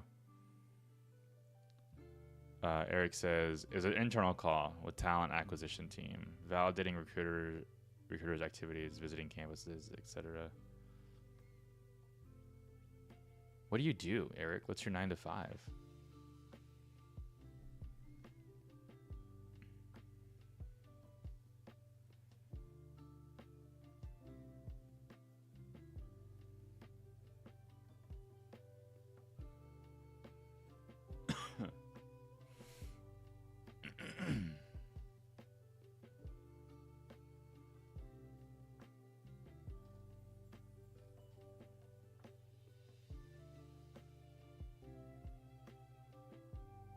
Director of marketing asks for a large architectural engineering construction firm. Okay, so let me go back to what you said. Validating recruiter activities, visiting campuses, like visiting, it's like visiting campuses for like, for recruiting, like for like job fairs, things like that.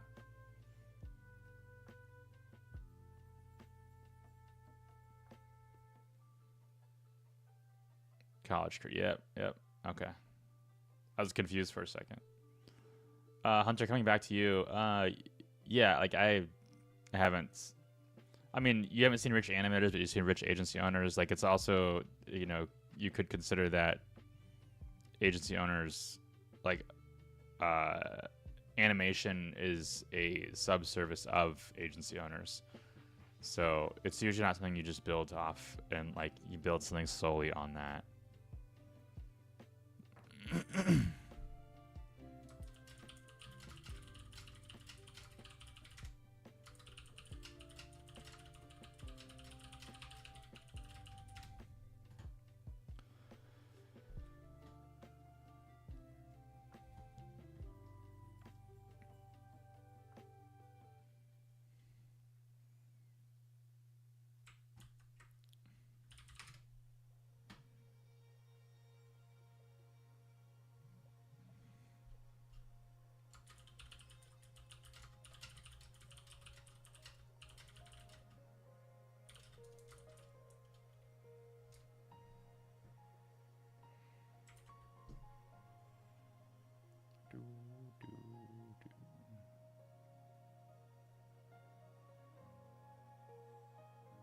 Eric says some roles are hard to fill, so we augment the SEO and social campaigns. I'm building out reporting platforms where individual recruiters can track their activity and see what's leading to applications. Help show them what social posts work, which ones don't, and help them demystify things a bit. Do you guys get a lot of applicants when you do job posts, and is it hard to fill, or do you not get a lot of applicants? Because we get a ton. We get like every time we have a job opening, we get like 1,000 applicants. It's stupid. Danny, Jake, longtime listener, first time caller. Just wanted to say I appreciate your approach to the podcast and appreciate your transparent approach showing us inside your agency. Well, thanks, man. I love it when people reach out. Like where the podcast isn't big enough, I'm not too busy to like chat and hang out and talk and stuff. Yeah, there's really nothing to hide. I love showing and educating. In fact, I love teaching people so much that I've never like I've kind of wanted to be a teacher, but never went down that path. I'm actually a student mentor and coach for an incubator entrepreneurship class elective for a high school here in the Chicago area. I just started this semester, so it's cool because like all the students are like in different groups and they have different mentors, and we're assigned to a group, and then our groups have like business ideas that at the end of the year they're going to pitch them in like a Shark Tank style and hopefully get funding for it. And so like as the mentor, we're like helping them ask the right questions, do the right research, build the right product, find the right product market fit.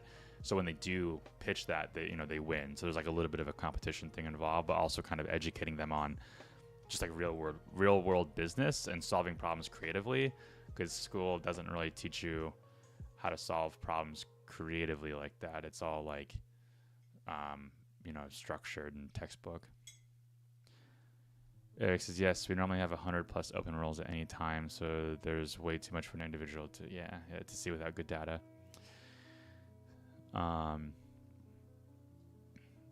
We have things in in our instructions that self-filter people out. So like one thing, like if there's a period missing in an application or resume, we don't look at it, throw it away. So like we don't even hire people with experience. Well, I'm sure you do as an architectural firm, or at least people with an education in that field, but we don't hire marketers at our agency with any experience at all. We just look for attention to detail and intelligence. And if they don't submit the best resume possible, then that's when they're supposed to be at their best. And if they can't be their best at their best, then how can we expect them to be when they're just like working day to day? So that's a lot of the stuff that we look at. And then like when we post the job on Indeed, we say apply through the website. So anybody who applies through Indeed goes in the trash as well.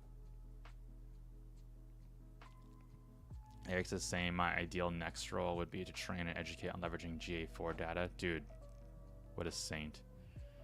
I've mentored enough on the SEO side to feel the personal rewards of helping others. Yeah, it's cool, but SEO is like a super toxic community. Everybody thinks they know everything and that their method is right, even though nobody knows anything and everything is wrong. So, also SEO is like subjective, so it's like you can tell people things that should be in an H1, and then what needs to be in an H1 for an e-com business is not the same things that need to be in an H1 for like a local lead gen business. And I think people take things way too literally, and then you have like the Dunning-Kruger effect where they don't know what they don't know, but they think they're an expert on it because of the things they do know. Danny says, I run a virtual agency, and trying to join masterminds with other agency owners can be too expensive, as most of the time they want too much money, and the masterminds are not run by actual agency owners. Yeah, and masterminds are usually you just paying for friends, which is weird. So like I don't think I'll ever join a mastermind. You can find all the information in a mastermind for free online. Like we have the Discord, we have r/agency, we have this stream whenever I can do it. I tried to set up like a reoccurring stream of like certain days where like people can come in and just kind of talk and ask questions, but like some things kind of have to like blend together. Like it has to be a day where I'm not doing video editing, and it has to be a day where like I have work to do but not a ton of work, because I spend a lot of time just like talking to you guys because I find this fun and entertaining. Yeah, tons of resources out there for free, especially the Discord. Like, it's not a mastermind. It'll never be a mastermind, but there are people you can network with. And it's also why in the subreddit, r/agency, it's also why we implemented the user flare system, is because a lot of like for like verified 6-figure and verified 7-figure agencies, because a lot of people were giving advice that weren't applicable or like didn't make any sense.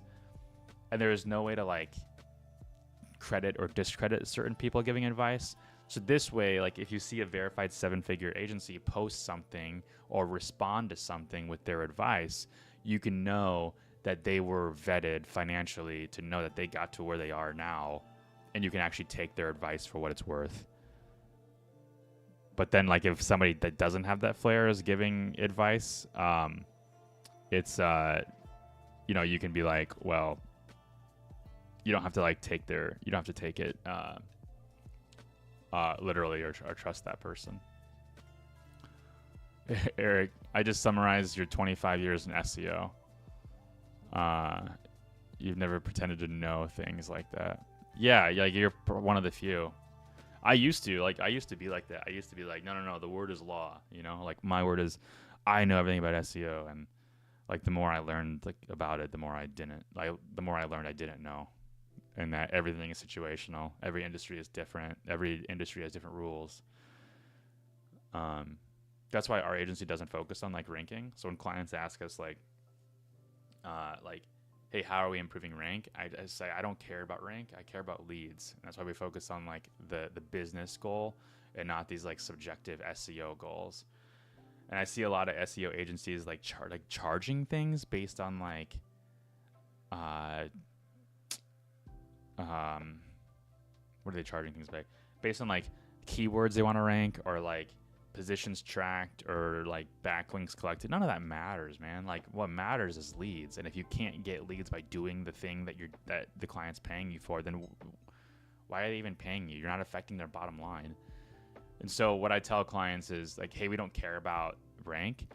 We care about leads. Now when leads are down, then we will look at rank to see if that's the reason why they're down, or if we can associate some kind of causality there. There he says, probably why I also suck at biz dev for my side hustle, not going to BS someone for the dollar. I mean, you don't have to. Like, I don't. Like, the thing I was explaining before I read that last comment there. Like, you don't have to BS anything. Like, just tell them like what actually matters.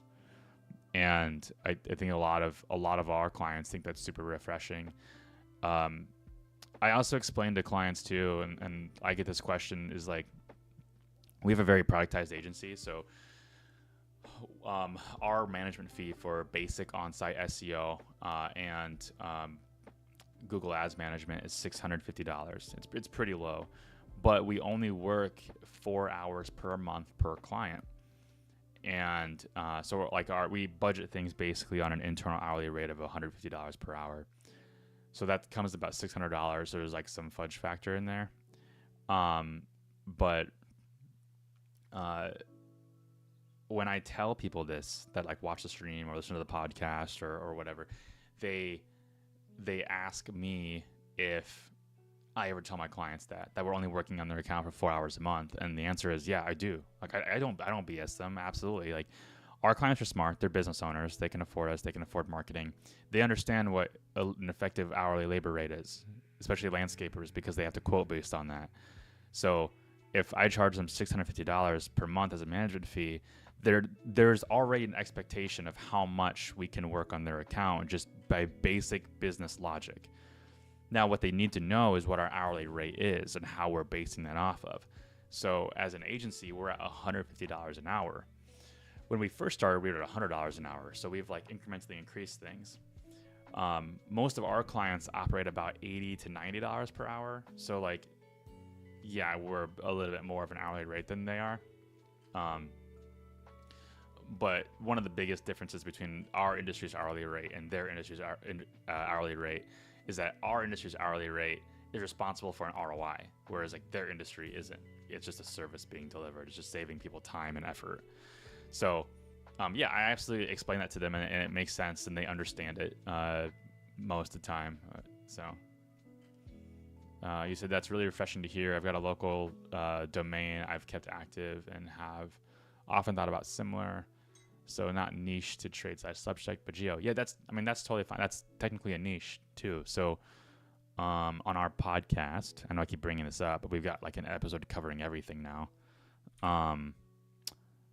We have an episode with AJ Dobke. I think that's how you say his last name. Good friend of ours. Let me find it here. But he, his niche is the Detroit metro area. And here it is, episode 105.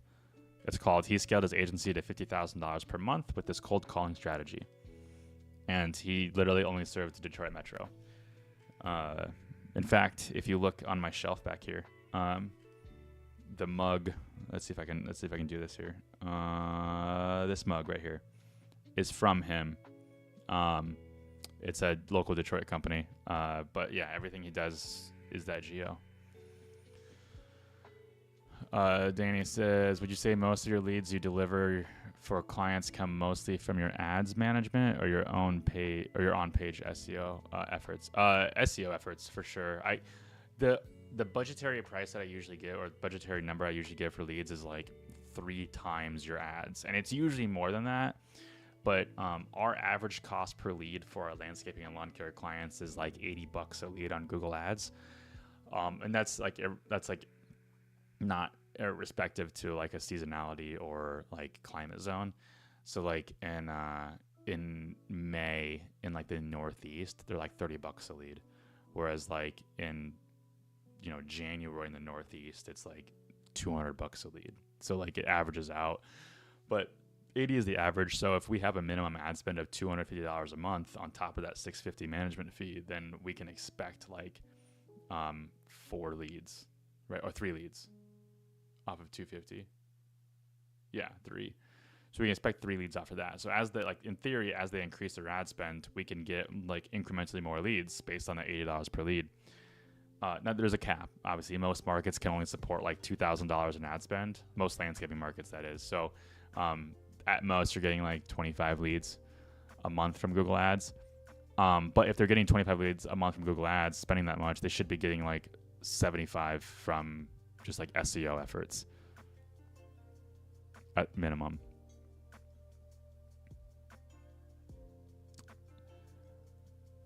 Yeah, Eric, while you're at it, why don't you add all 174 other episodes to the queue? That'd be dope.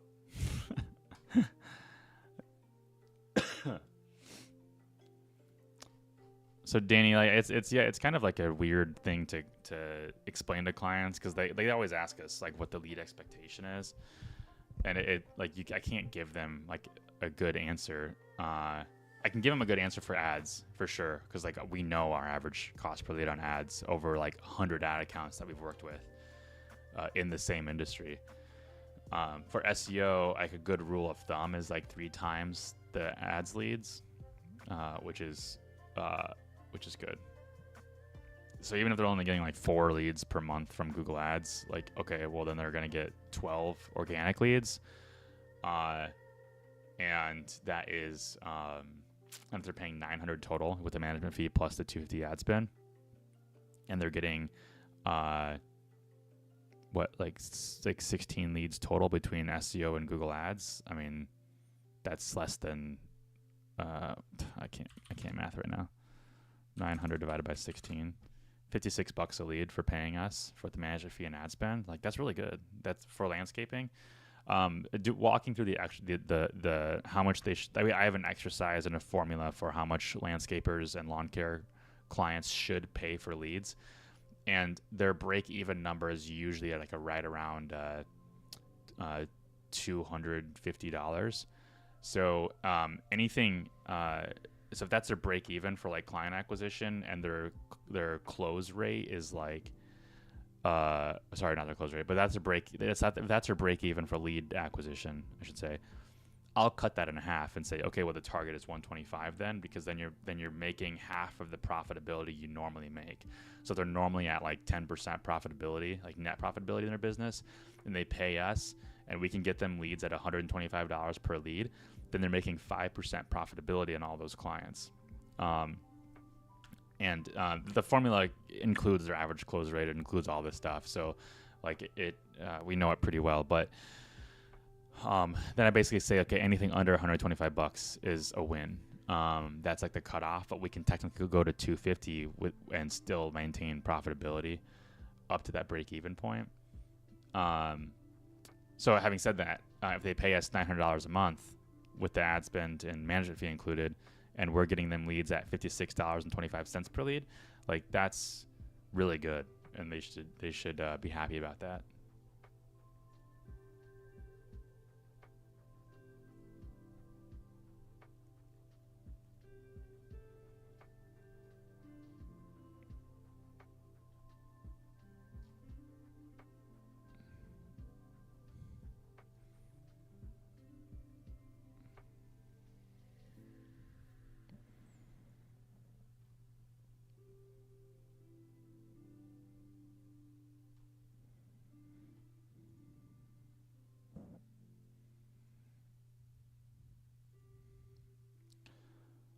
Emails are stacking up.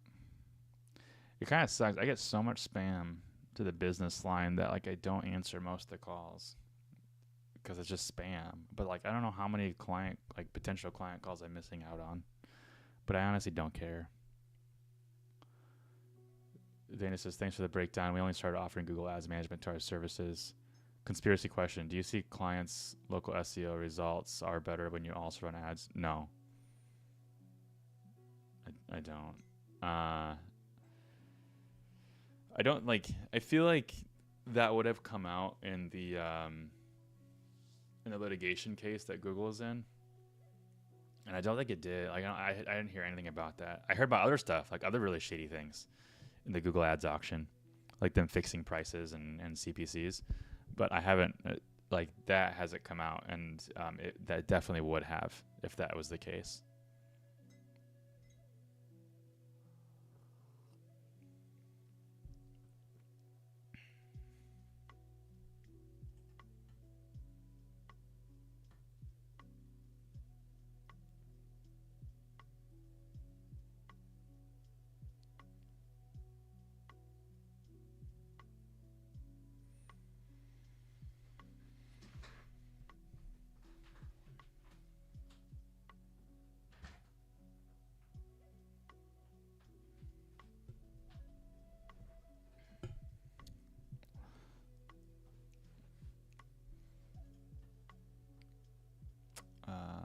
Okay.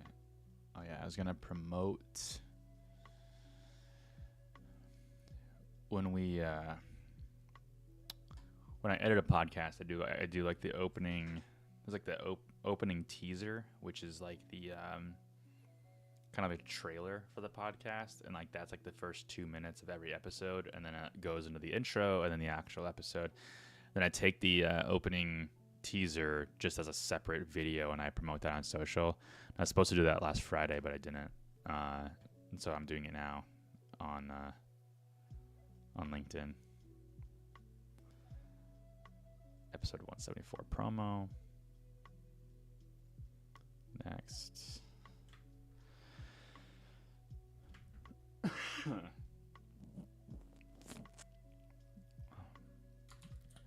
At Gray McKenzie. What the hell? From Zen Pilots.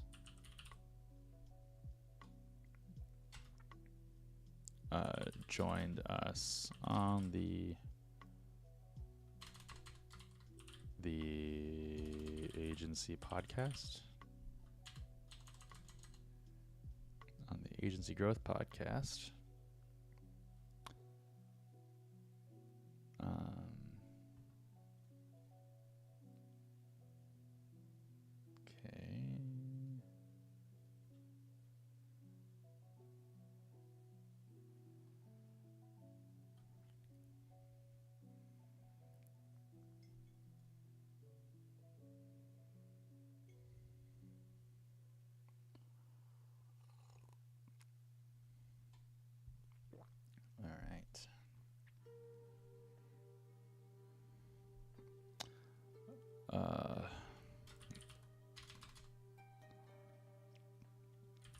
we got to pick his brain on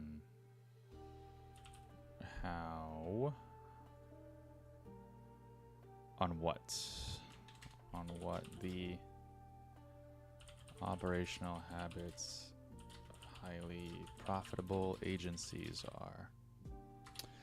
Eric says, what services end-to-end do you provide, Jake? Sorry if I missed this. No, I don't think you did. It's so at our core, we do SEO and Google Ads management. That was like the impetus of the agency. And we bundle those together in a package that's called the Foundation, because it's foundational to what you should have. It's the bottom of the sales funnel, which is like the highest ROI that you can get if you can capitalize on that, because people are already in market and searching. That sold like hotcakes and still does, and it's a low-cost service. So that's the foundation, and then once you're on that, you can then spread out to other services that have their own separate management fees. So an example would be like Facebook ads. That would have its own management fee with its own ad spend, things like that. So it's kind of like I call it a hub and spoke model, which is a model that's familiar with the airline industry, specifically Delta. So they have like hubs like Atlanta and Minneapolis, and I think maybe JFK. And then every other airport there are like the spokes, the ancillary ones. But the Foundation is our hub, and then we have the spoke services. As far as like additional services that we offer outside of that, we do Yelp ads, Yelp ads / SEO. We do Google local service ads, which is basically Google ads, but it is an upsell. And then we are piloting and testing Nextdoor ads, which is similar to Facebook ads, but I would argue better because of the market that is on Nextdoor, and also for like local businesses, it's just better anyways, because you can actually, when you target like zip codes, you actually target where people live, because when you register for Nextdoor, you register with your address. Versus like Facebook and Google, when you target zip codes, you target where people are in or regularly in, and it has nothing to do with where they live. So you usually get some leads that are outside of the market on those platforms, which is just a given, not on Nextdoor. And then we are, what you probably did miss is me explaining how we're going to be exploring organic social and email remarketing. And so this whole thing, like, I don't know if you were here when I was like trying to like get a hold of my bank because my card kept declining for this software that I'm trying to buy. They just got back to me and said, okay, yeah, it's from Greece. That's why you couldn't, that's why it wasn't going through, but it's cleared now. So try it again. But we're creating an industry survey to then send out to like a bunch of like landscaping and lawn care business groups that I've already gotten approval from the group owners to do it. And they've got like thousands of businesses in there, or lawn care businesses. And the survey is basically like, hey, what's the name of your business? Like, what services do you offer? What climate zone are you in? What state are you in? And then like during which seasonality do you guys like run certain promotions? And I want to get a bunch of feedback from that. And then once we have the feedback from that, we're going to then aggregate it and create some kind of filter to where like if a client wants to do organic social media, and we like have to create posts regularly, we could just be like, okay, so they're in this climate zone, they do these services, and then boom, it like spits out like basically like a potential posting schedule of their services. Same thing with email. And so we're doing like a $500 gift card giveaway with this too. So once we have that, then we're going to have organic social and email remarketing as add-on services. So it's a long-winded explanation of the services that we offer, but really like the core element of it is we don't offer services unless they make sense, they're proven, and we test them, and like we can actually get our clients an ROI on it, and they're repeatable. So we like do it for free for clients for so long, and then once we have like a really good success rate on multiple clients, then we roll it out. So Nextdoor we've been testing since like June or July, and we had really good success in like June, July, August, or beginning of August, and then it really tapered off at the end of August and September. So just when we thought we were about to productize it and actually turn it into a sellable service, we started to hit some roadblocks of like declining performance. And so now we're figuring out what we need to change in order to improve that performance. And if we need to change anything, is it just an effect of like the seasonality? Like, is this just expected from the seasonality? And so we opted not to productize it and sell it yet. We're still offering it for free to test it and launch it. So a lot of agencies will just launch any service that a client is willing to give them money for, and we don't.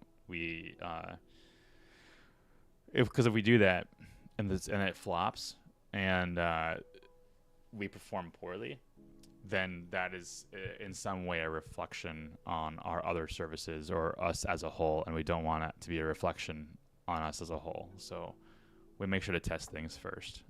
But I'm going to keep answering your question because I can't stop talking apparently. But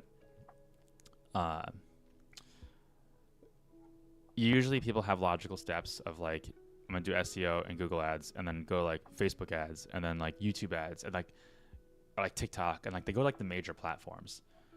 And that's because that's what everyone else is doing. You don't have to do that. Like, just like offer services to your clients where your clients' clients are on. Like, where are they at? And that's why like we go after Yelp. That's why we're seeing success with like what clients are telling us about email remarketing. And then like one thing we're looking at is partnering with Angie's. Like, if you're not familiar with Angie's, which I'm sure you are, but I'll explain it for everybody else watching. It's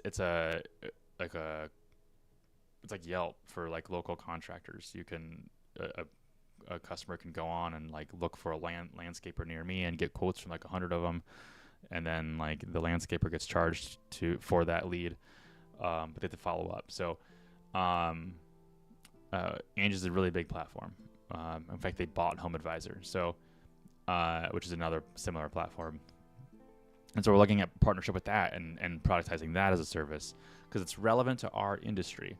So I say the same thing that realtors. Like if you're like an agency that is in the real estate niche, like you should learn Zillow. You should learn Redfin. Like you should learn the platforms that people, that your customers are using to get them clients. Like don't just do the standard trope of like Google, Facebook, TikTok. Like it's not worth it.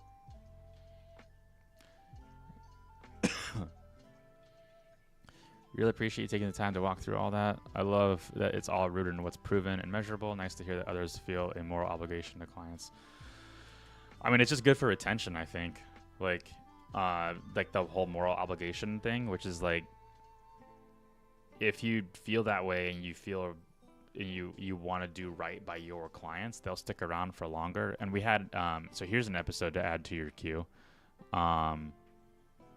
I'm gonna guess. I think it's episode 156. This would be crazy if I'm right. 154, 2 episodes off. Lessons from an 8-figure agency owner. This is Jordan Brannon with Coalition Technologies. Like, their agency's main goal every year is to improve retention by like 0.4%. Like it's ridiculous, because if they can improve retention on clients, it impacts everything. It impacts like monthly recurring revenue, like predictability, scalability. It improves just like I don't know. Overall, he listed a bunch of things in there, but like improving retention, focusing on retention over acquisition is way better for your agency in the long run, like miles. And so if you feel a moral obligation to your clients, you're gonna improve retention no matter what.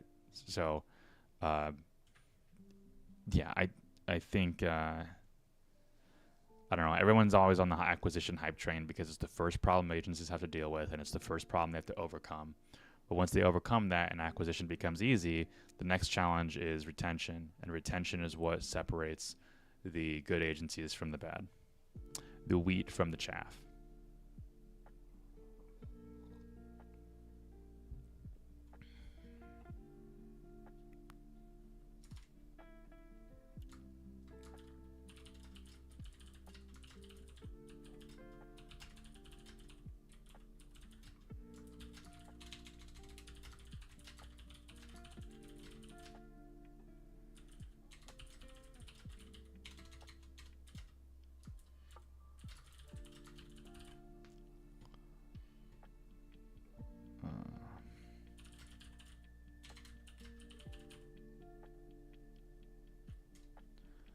I didn't know this was going to light a fire under me, but it has. Thank you. Man, that's cool. I really like hearing that. I'm glad the things that I have to say and like encourage you to do things. Ross Newman, he was talking earlier in the chat. You can scroll up and check it out. Like he just hit. Like, you were here, I think, when Ross is here. Like he just started getting clients a month ago, and he's already at like 6-figure projected MRR. And he has been listening to the podcast for like I think almost since the beginning, and didn't decide to do anything until about a month ago. And then things like really just took off for him.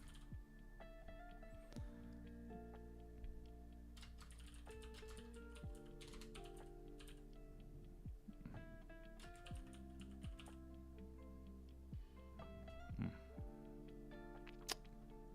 we go. Agency journey.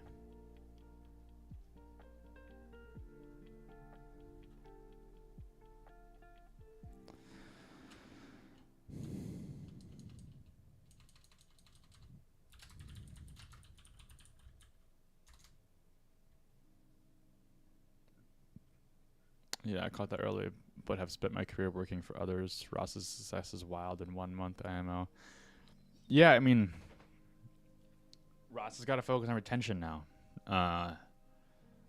And like success, that it could feel like he's got a big payday coming for sure. Like whenever those checks clear, especially for doing this on his own. But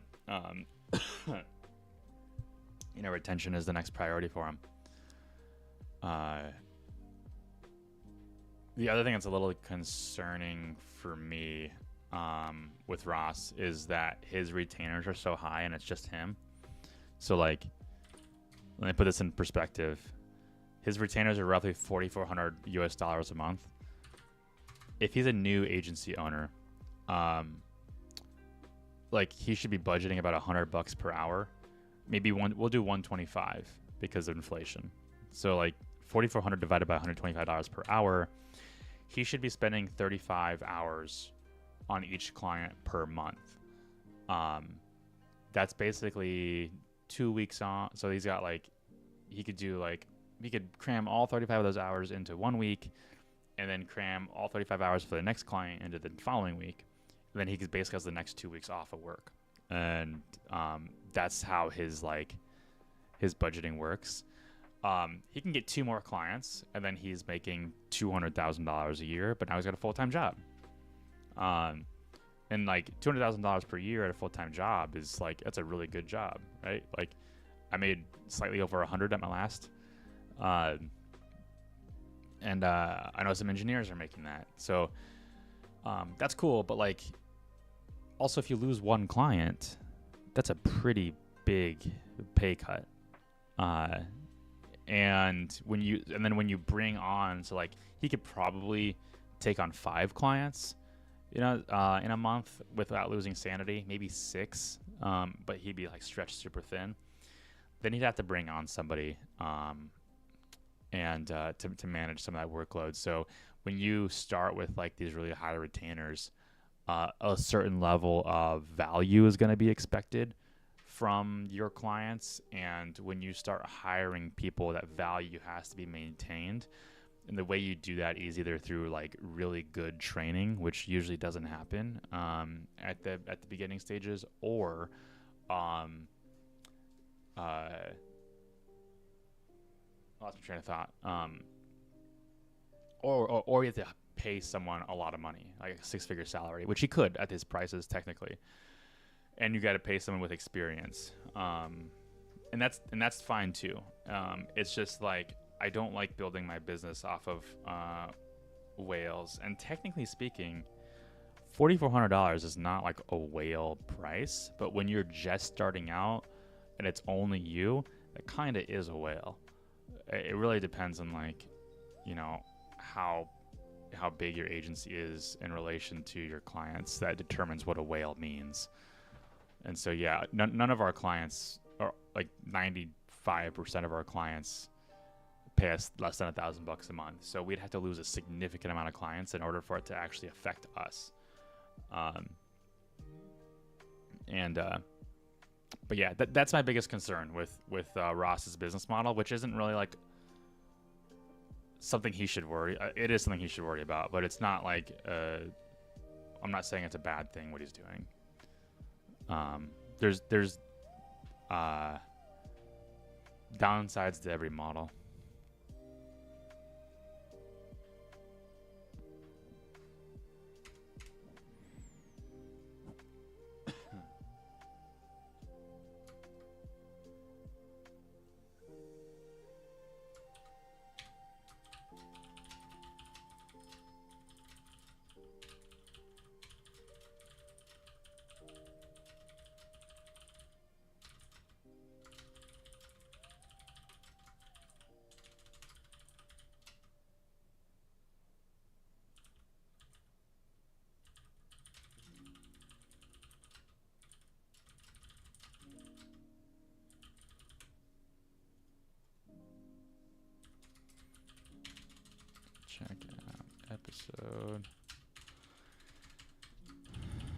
Check out episode 174 on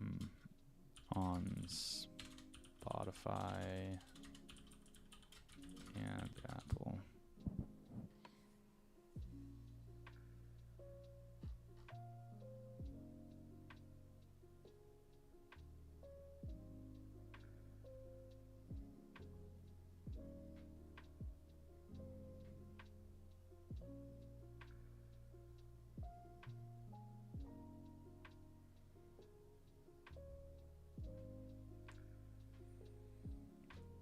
Now I need to go back to here. Whoa, let's do this. And we're going to turn that screen off for a second because I got to enter in credit card details.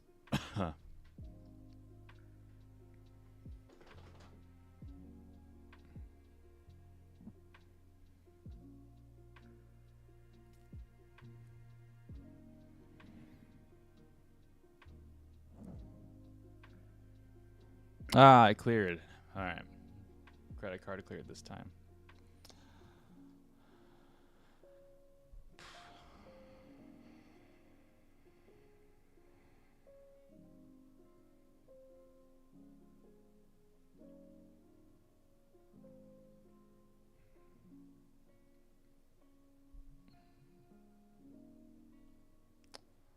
Okay, so now we have our invoice for this subscription, the software for this industry survey. I'm going to save it as a PDF so I can send it to my accountant.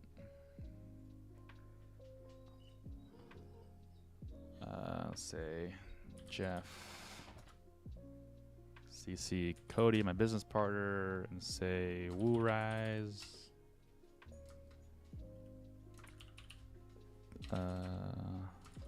Credit card line item. Hey Jeff, we purchased a subscription to WooRise, a survey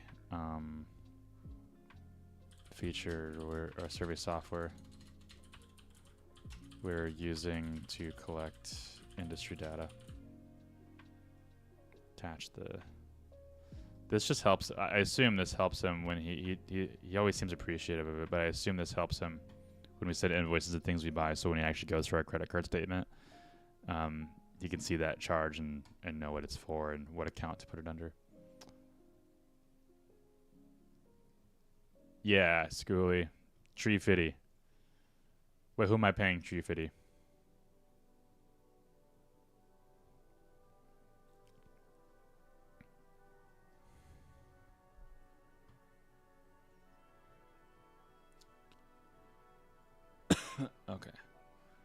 go back to WooRise.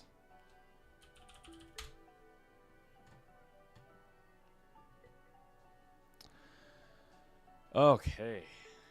11 entry. Oh, this is just my own stuff, I think. Danny says, thanks for reiterating your approach to how you manage hours for each client. I've started to track my team's hours spent on each client, which is helpful in our transition to niching down. Yeah, it can be like,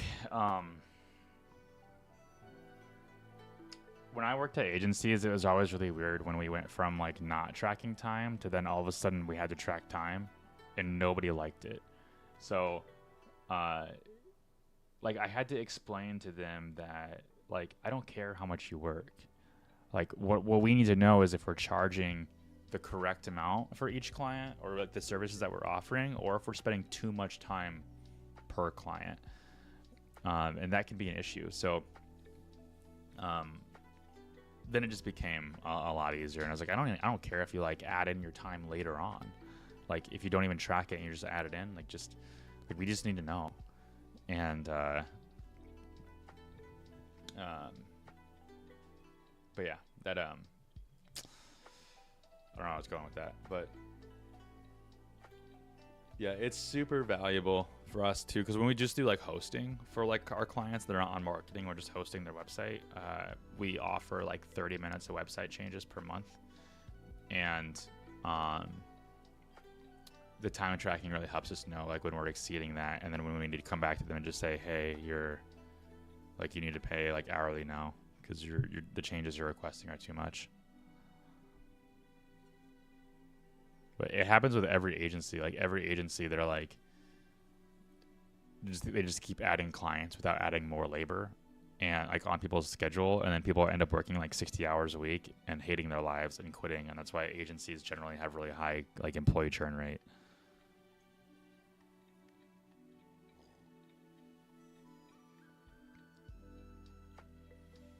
Danny, you pay your team on the tasks they complete and the quality of the work. So, do you have like contractors then? Like, how does your pay structure work?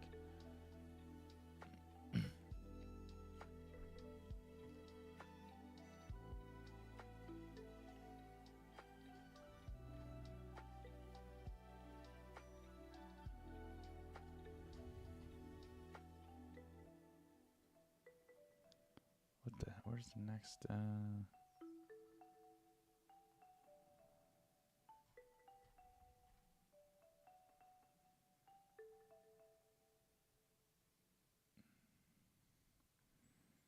Wait, how do I go to the next step? What the?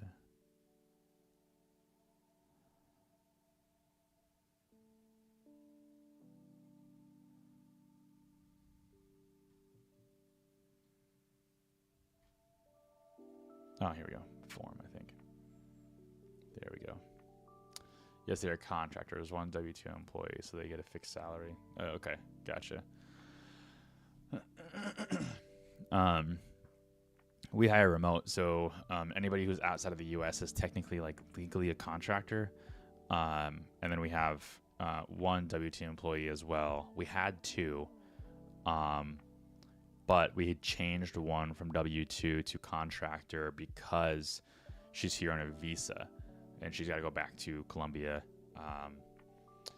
at the end of the year here soon, I think. And so we just preemptively put her on a 1099 instead of a W-2. So when she does go back, we don't have to mess with it.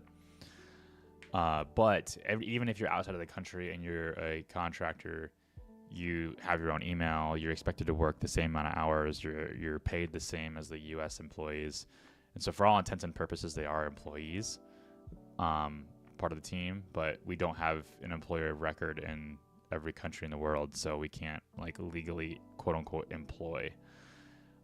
So we use a service to help us with that. That like basically employs them, and then they contract their work to us under an agreement. And it's super handy because then we can also manage all the HR stuff within that too. We don't have to like, like manage time off requests. We can manage Like we can pay them through that platform, and they even get like a debit card too that they can use in their own country, and we can pay them in US dollars. So if they're in the country that's like Colombia, it's way more beneficial to pay them in US dollars versus Colombian pesos. Like they technically make more money doing that.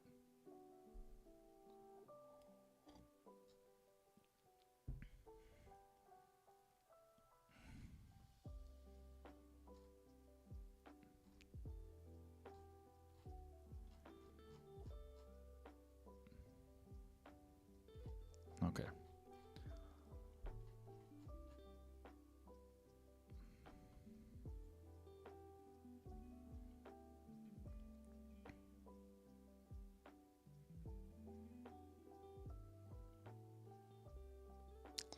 Got an email here, and I don't know what it is yet. It says, "Hi Jake, I came across your podcast a few weeks ago and have been wanting to reach out to you. Really interested in the work you are doing. I tried a little bit of research on your websites and was ultimately curious about how you handle the hosting for you and your clients. At Kinsta, we do premium managed hosting for WordPress, and our users typically see a significant decrease in site performance and overall ease of management with our platform." Oh, difference, not decrease. Significant difference. It could be a decrease. I don't know. Do you have a partner, or are you running yours in-house? How does the podcast relate to this?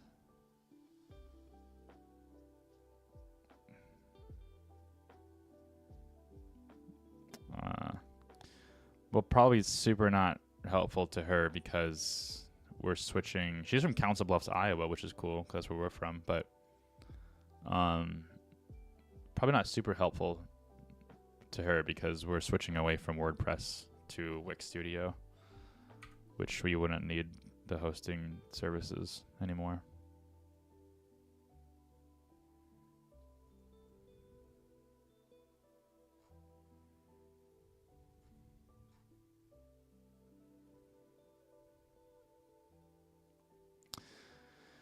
Yeah.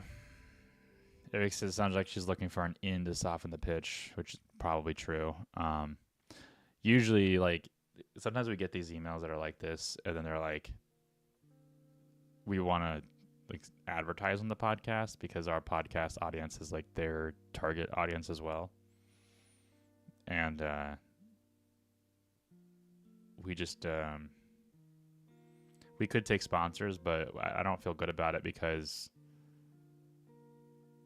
our audience is relatively small comparatively to like most podcasts. Like it's like 3,000 subscribers. And I think each episode gets like 200 to 300 listens.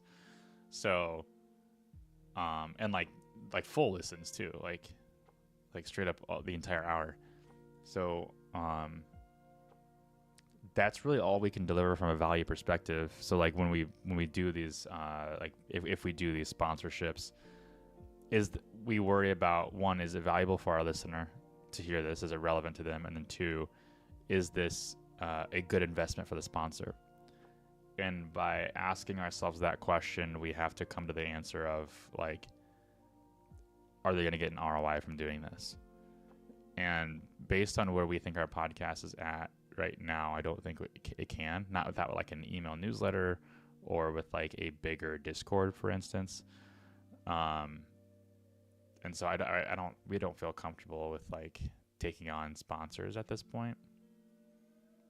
But sometimes we will, in lieu of a sponsorship, we'll say like, hey, yeah, your product seems good. It's a good fit for our audience. Why don't you just come on and we'll interview you?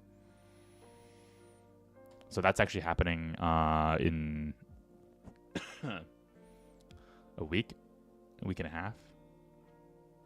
A week, I think. Yeah, with SPP. SPP.co.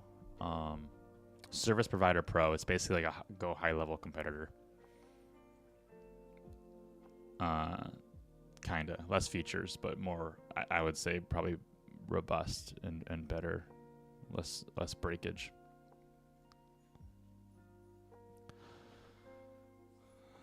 Lisa says, during my one-on-one with Cody, we discovered that Aqua Pro's lawn care ads aren't performing well.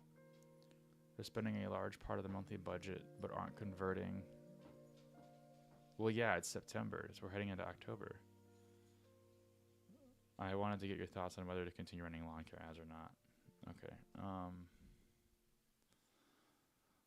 Let's see. Yeah, probably not.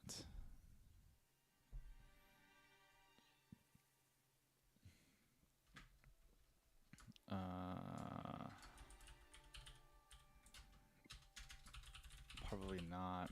If anything, the only lawn care service that people are searching for right now is aeration.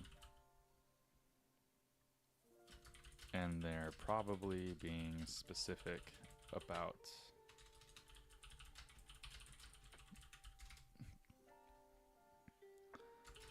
I would consider an ad group specifically for aeration, and then pause all other lawn care ads.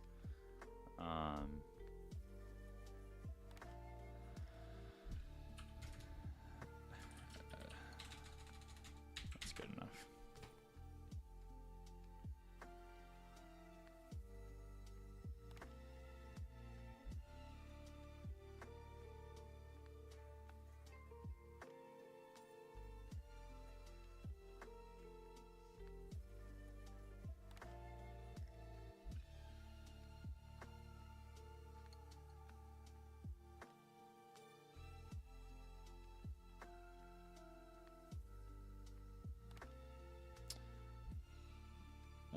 Danny says, I think I know your opinion of gurus, but one of them 7-figure 8. Josh Nelson keeps spamming me, and they seem a little like car salesmen, unless you have another opinion of them. I don't. That's my opinion. Good job. Yeah, I know. So it's funny you said that, like, right when I clicked on this link, and the, if you're looking at me, hold on, what is this? The right screen here. This is an email, a newsletter from my from a hold on, I'm trying to find my where I was back. Okay, this is an email newsletter from Lawn and Landscape Magazine, which is a landscaping business magazine in our industry, and it's a sponsored email where the advertiser is one of our, I guess, biggest competitors, if we cared about competitors. And so sometimes I just like to see like how competitors are advertising, but I'd never copy them because I actually don't think this is that great of a strategy. But if I mean, it probably is, but I don't need it. But I hit Explore Now and I open this tab, which is like the actual article that they paid for in this magazine, which, by the way, we don't pay for any of the articles that we publish in this magazine because we just write good stuff and we pitch it to them. But I digress. I was looking into this, and this agency actually is a member of the 7-figure agency program. And when I went to the Equip Expo, which is the industry's biggest conference for landscaping and lawn care in Kentucky, I think 2 years ago, because I was a keynote. They had a big booth there. Sorry, I wasn't a keynote at that conference. I was at a keynote at a franchise conference across the street, basically, during the same time. So, but at this Equip Expo, they had a big booth, and I was just talking to him, asking him about his business model, things like that, because like we're all cordial competitors. And he was trying to get me to join the 7-figure agency thing, and it was like, it was stupid price. It was like $2,000-$3,000 a month or something like that. I'm like, are you kidding? Like, that's a lot of money to pay to have friends. And I absolutely not. But there's like 2 other of our competitors in the landscaping and lawn care industry that are also part of this as well. And one of them specifically has been trying to get me to join forever. and I think we've kind of referenced it on our podcast a few times. I could not tell you the episode, but it's like, it's kind of weird. But yeah, I get the same like car salesman vibe from Josh as well. Not a fan. And in fact, we have an episode that you can add to your queue. That is, this is, well, sorry, Eric can add it to his queue, but you can also add it to yours. What was it? We actually like looked up a bunch of like, here we go. Yeah, episode 155, the best and the worst digital marketing agency podcasts. So we actually like listened to other digital marketing agency podcasts, and his was one that I listened to.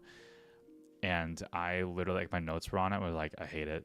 It sounds stupid. It feels like a car salesman seminar, and it sounds like he's syndicating his YouTube videos onto his podcast, which is fine, I guess. But also, I can't really complain too much because like his listen notes, because we go over like the listen note score of like how they rank globally, and it's higher than ours, and it has like a bigger rating. It's a higher top percentage.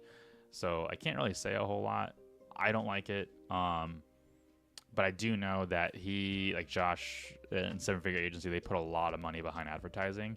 So they have way more exposure than we do. We don't put any money into our podcast. So nor do we have a course or conference or like paid group. So yeah, not a fan. I did explain this to Cody too, and it's that I think like a lot of these agency masterminds and these conferences and things like that, or these groups that you join, are probably beneficial for people who've never worked for an agency and are building one from the ground up, because you learn fundamental things that you should probably already know. Hey, my sister joined on TikTok. Hi, Katie. But a lot of these things are like things you should probably already know, like just like operational things and I don't know, basic employee management, things like that, scalability. And these groups and these masterminds like teach you that. But if you had already worked in the agency environment, you should already know how a lot of this stuff works, like what things to avoid, like how to not to overwork your employees, like how to actually bill hourly, not bill hourly, but budget hourly. And if you know all that, then a lot of these are just irrelevant and they're just pointless. The other thing you can do is listen to me and on this podcast and this live stream, and join r/agency and be in the Discord and ask those questions for free and learn that stuff. The problem that we found in the industry is that there's not a lot of people who are like kind of upper level that are talking. Right, they're building their agency and they're doing it without being in the community, and those are the hard people to come across. And that's who Cody and I are trying to be. We're trying to be the people who build our agency and then also are, giving that information out for other people to learn on. And I mean, Josh is smart. He's capitalizing on it. I see that he has some success with getting other agencies to seven figures. So I don't know. I can't knock him too much or success. I don't like his approach.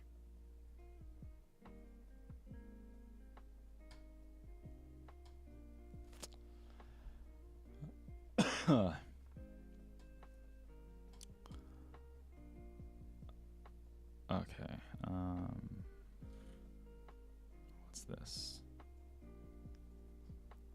This is from Philips receive email. I am currently sending one of those to my customers when they confirm their appointment via web form. I thought we left the website hosting to GoDaddy. No, I'm pretty sure it's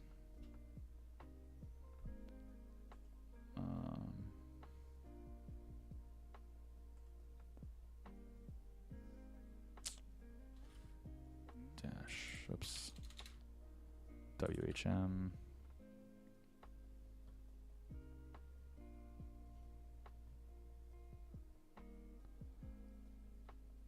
Of course.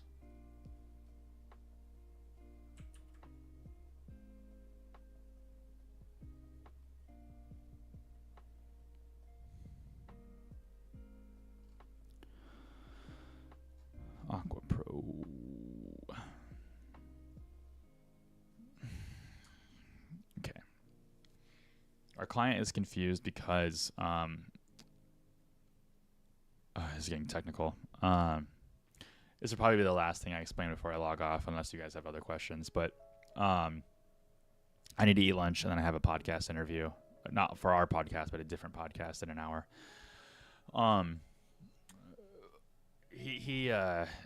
We built his website. We're hosting on our server. His domain is with GoDaddy. When he gets an email form or a form submission on his website, he gets an email of the form submission credentials. That email is sent from our server, and we connect it to Mailgun, which is an email server, and that basically validates it with his domain and allows his website to send that without it getting like thrown into spam or something. If you use Outlook, the way that Outlook handles this is like above the to address. It says like emadmin-evergreen marketing at client's domain on behalf of client's website. And so like it has the like the Evergreen Marketing admin, evergreenmarketing.com in the email. They do that because our mail server is under Mailgun. Like we use that mail server as like an interchange to be able to send that. And he circled it and was like, hey, can you remove your tracking from this? Like I'm sending these, like I'm forwarding these on to clients. And I basically said like, no, we can't do that. You should have to get your own Mailgun account to set up your own mail server. And I said, what is the actual issue? Why you're receiving this internally? Like, what's going on? Like, why does this matter? And he, I'm getting a phone call. Who is this? I don't know. Spam. And he said, but this is just a form submissions receipt via email. Like I explained, I'm currently sending one of those to my customers when they confirm their appointment via web form. Then he said, I thought we left the website hosting to GoDaddy. So now what I have to do is I have to explain to him that his domain is with GoDaddy. His website is with us. His hosting is with us. His DNS settings are pointing to our server, but we need Mailgun as a mail server in order to authenticate his domain on GoDaddy, but his website with our server. It's hard concepts to grasp in order for it to execute a very simple function. So your domain is with GoDaddy. Your site is with us on our servers. Your DNS settings, which is redundant, your DNS settings, domain network settings, is that what DNS says? The domain settings, DNS settings with your domain at GoDaddy are pointing to our servers in order to host your website. Mailgun is a mail server that allows our servers to send mail from your website to your email via your domain. Without the mail server, other mail servers who receive that email sent from our server, parentheses, your website form fill. Hey Hunter, welcome back. Danny, good luck on the client call. Without the mail server, other mail servers who receive that email sent from our server, your website form fill, will see our server as spoofing the email, since it is not coming from the same network your domain is on. From the same network your domain is on.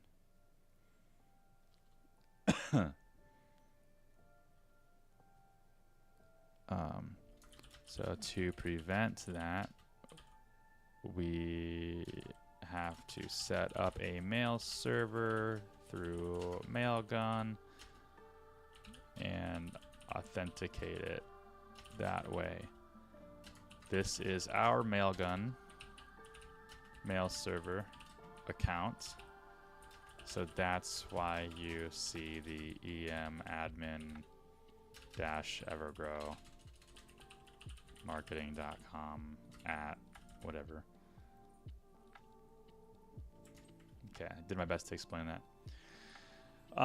Hunter, I was explaining to Danny before he left that a client emailed me about it. He's confused about an issue. He said basically, like, when you use Outlook email, there's this let me back up. When a form submission on our client's website is submitted, the website sends an email to our client that says, hey, you got a lead, and here are the lead details.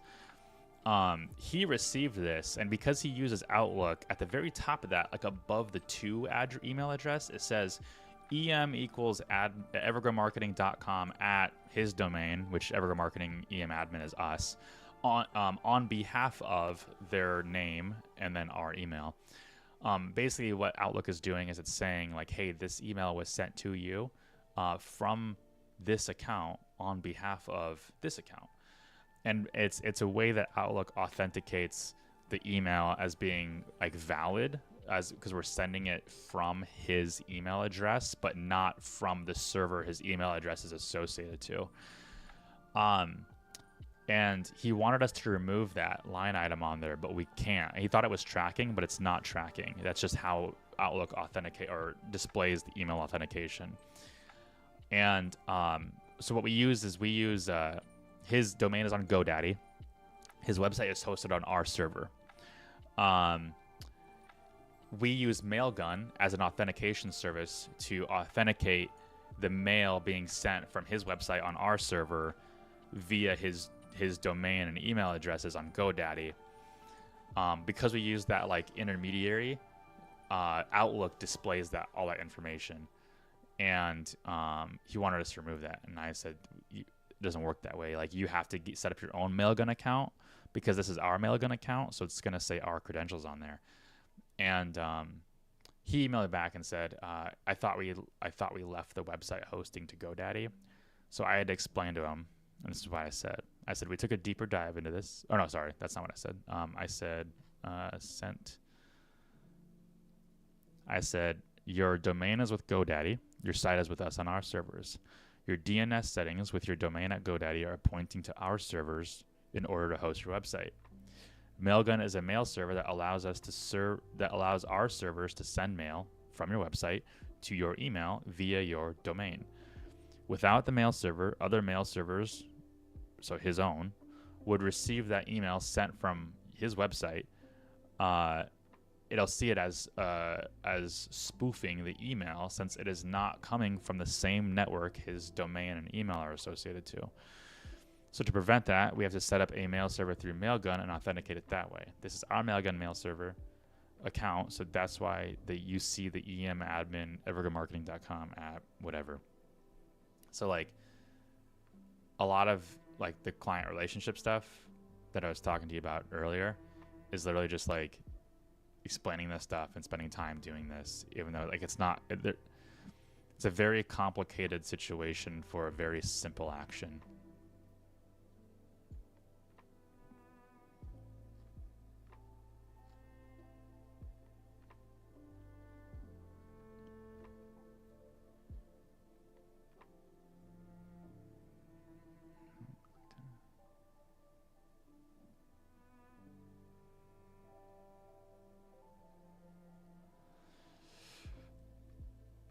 All right, I'm gonna jump off. I gotta find some lunch. I gotta be on a podcast in like 40 minutes. So,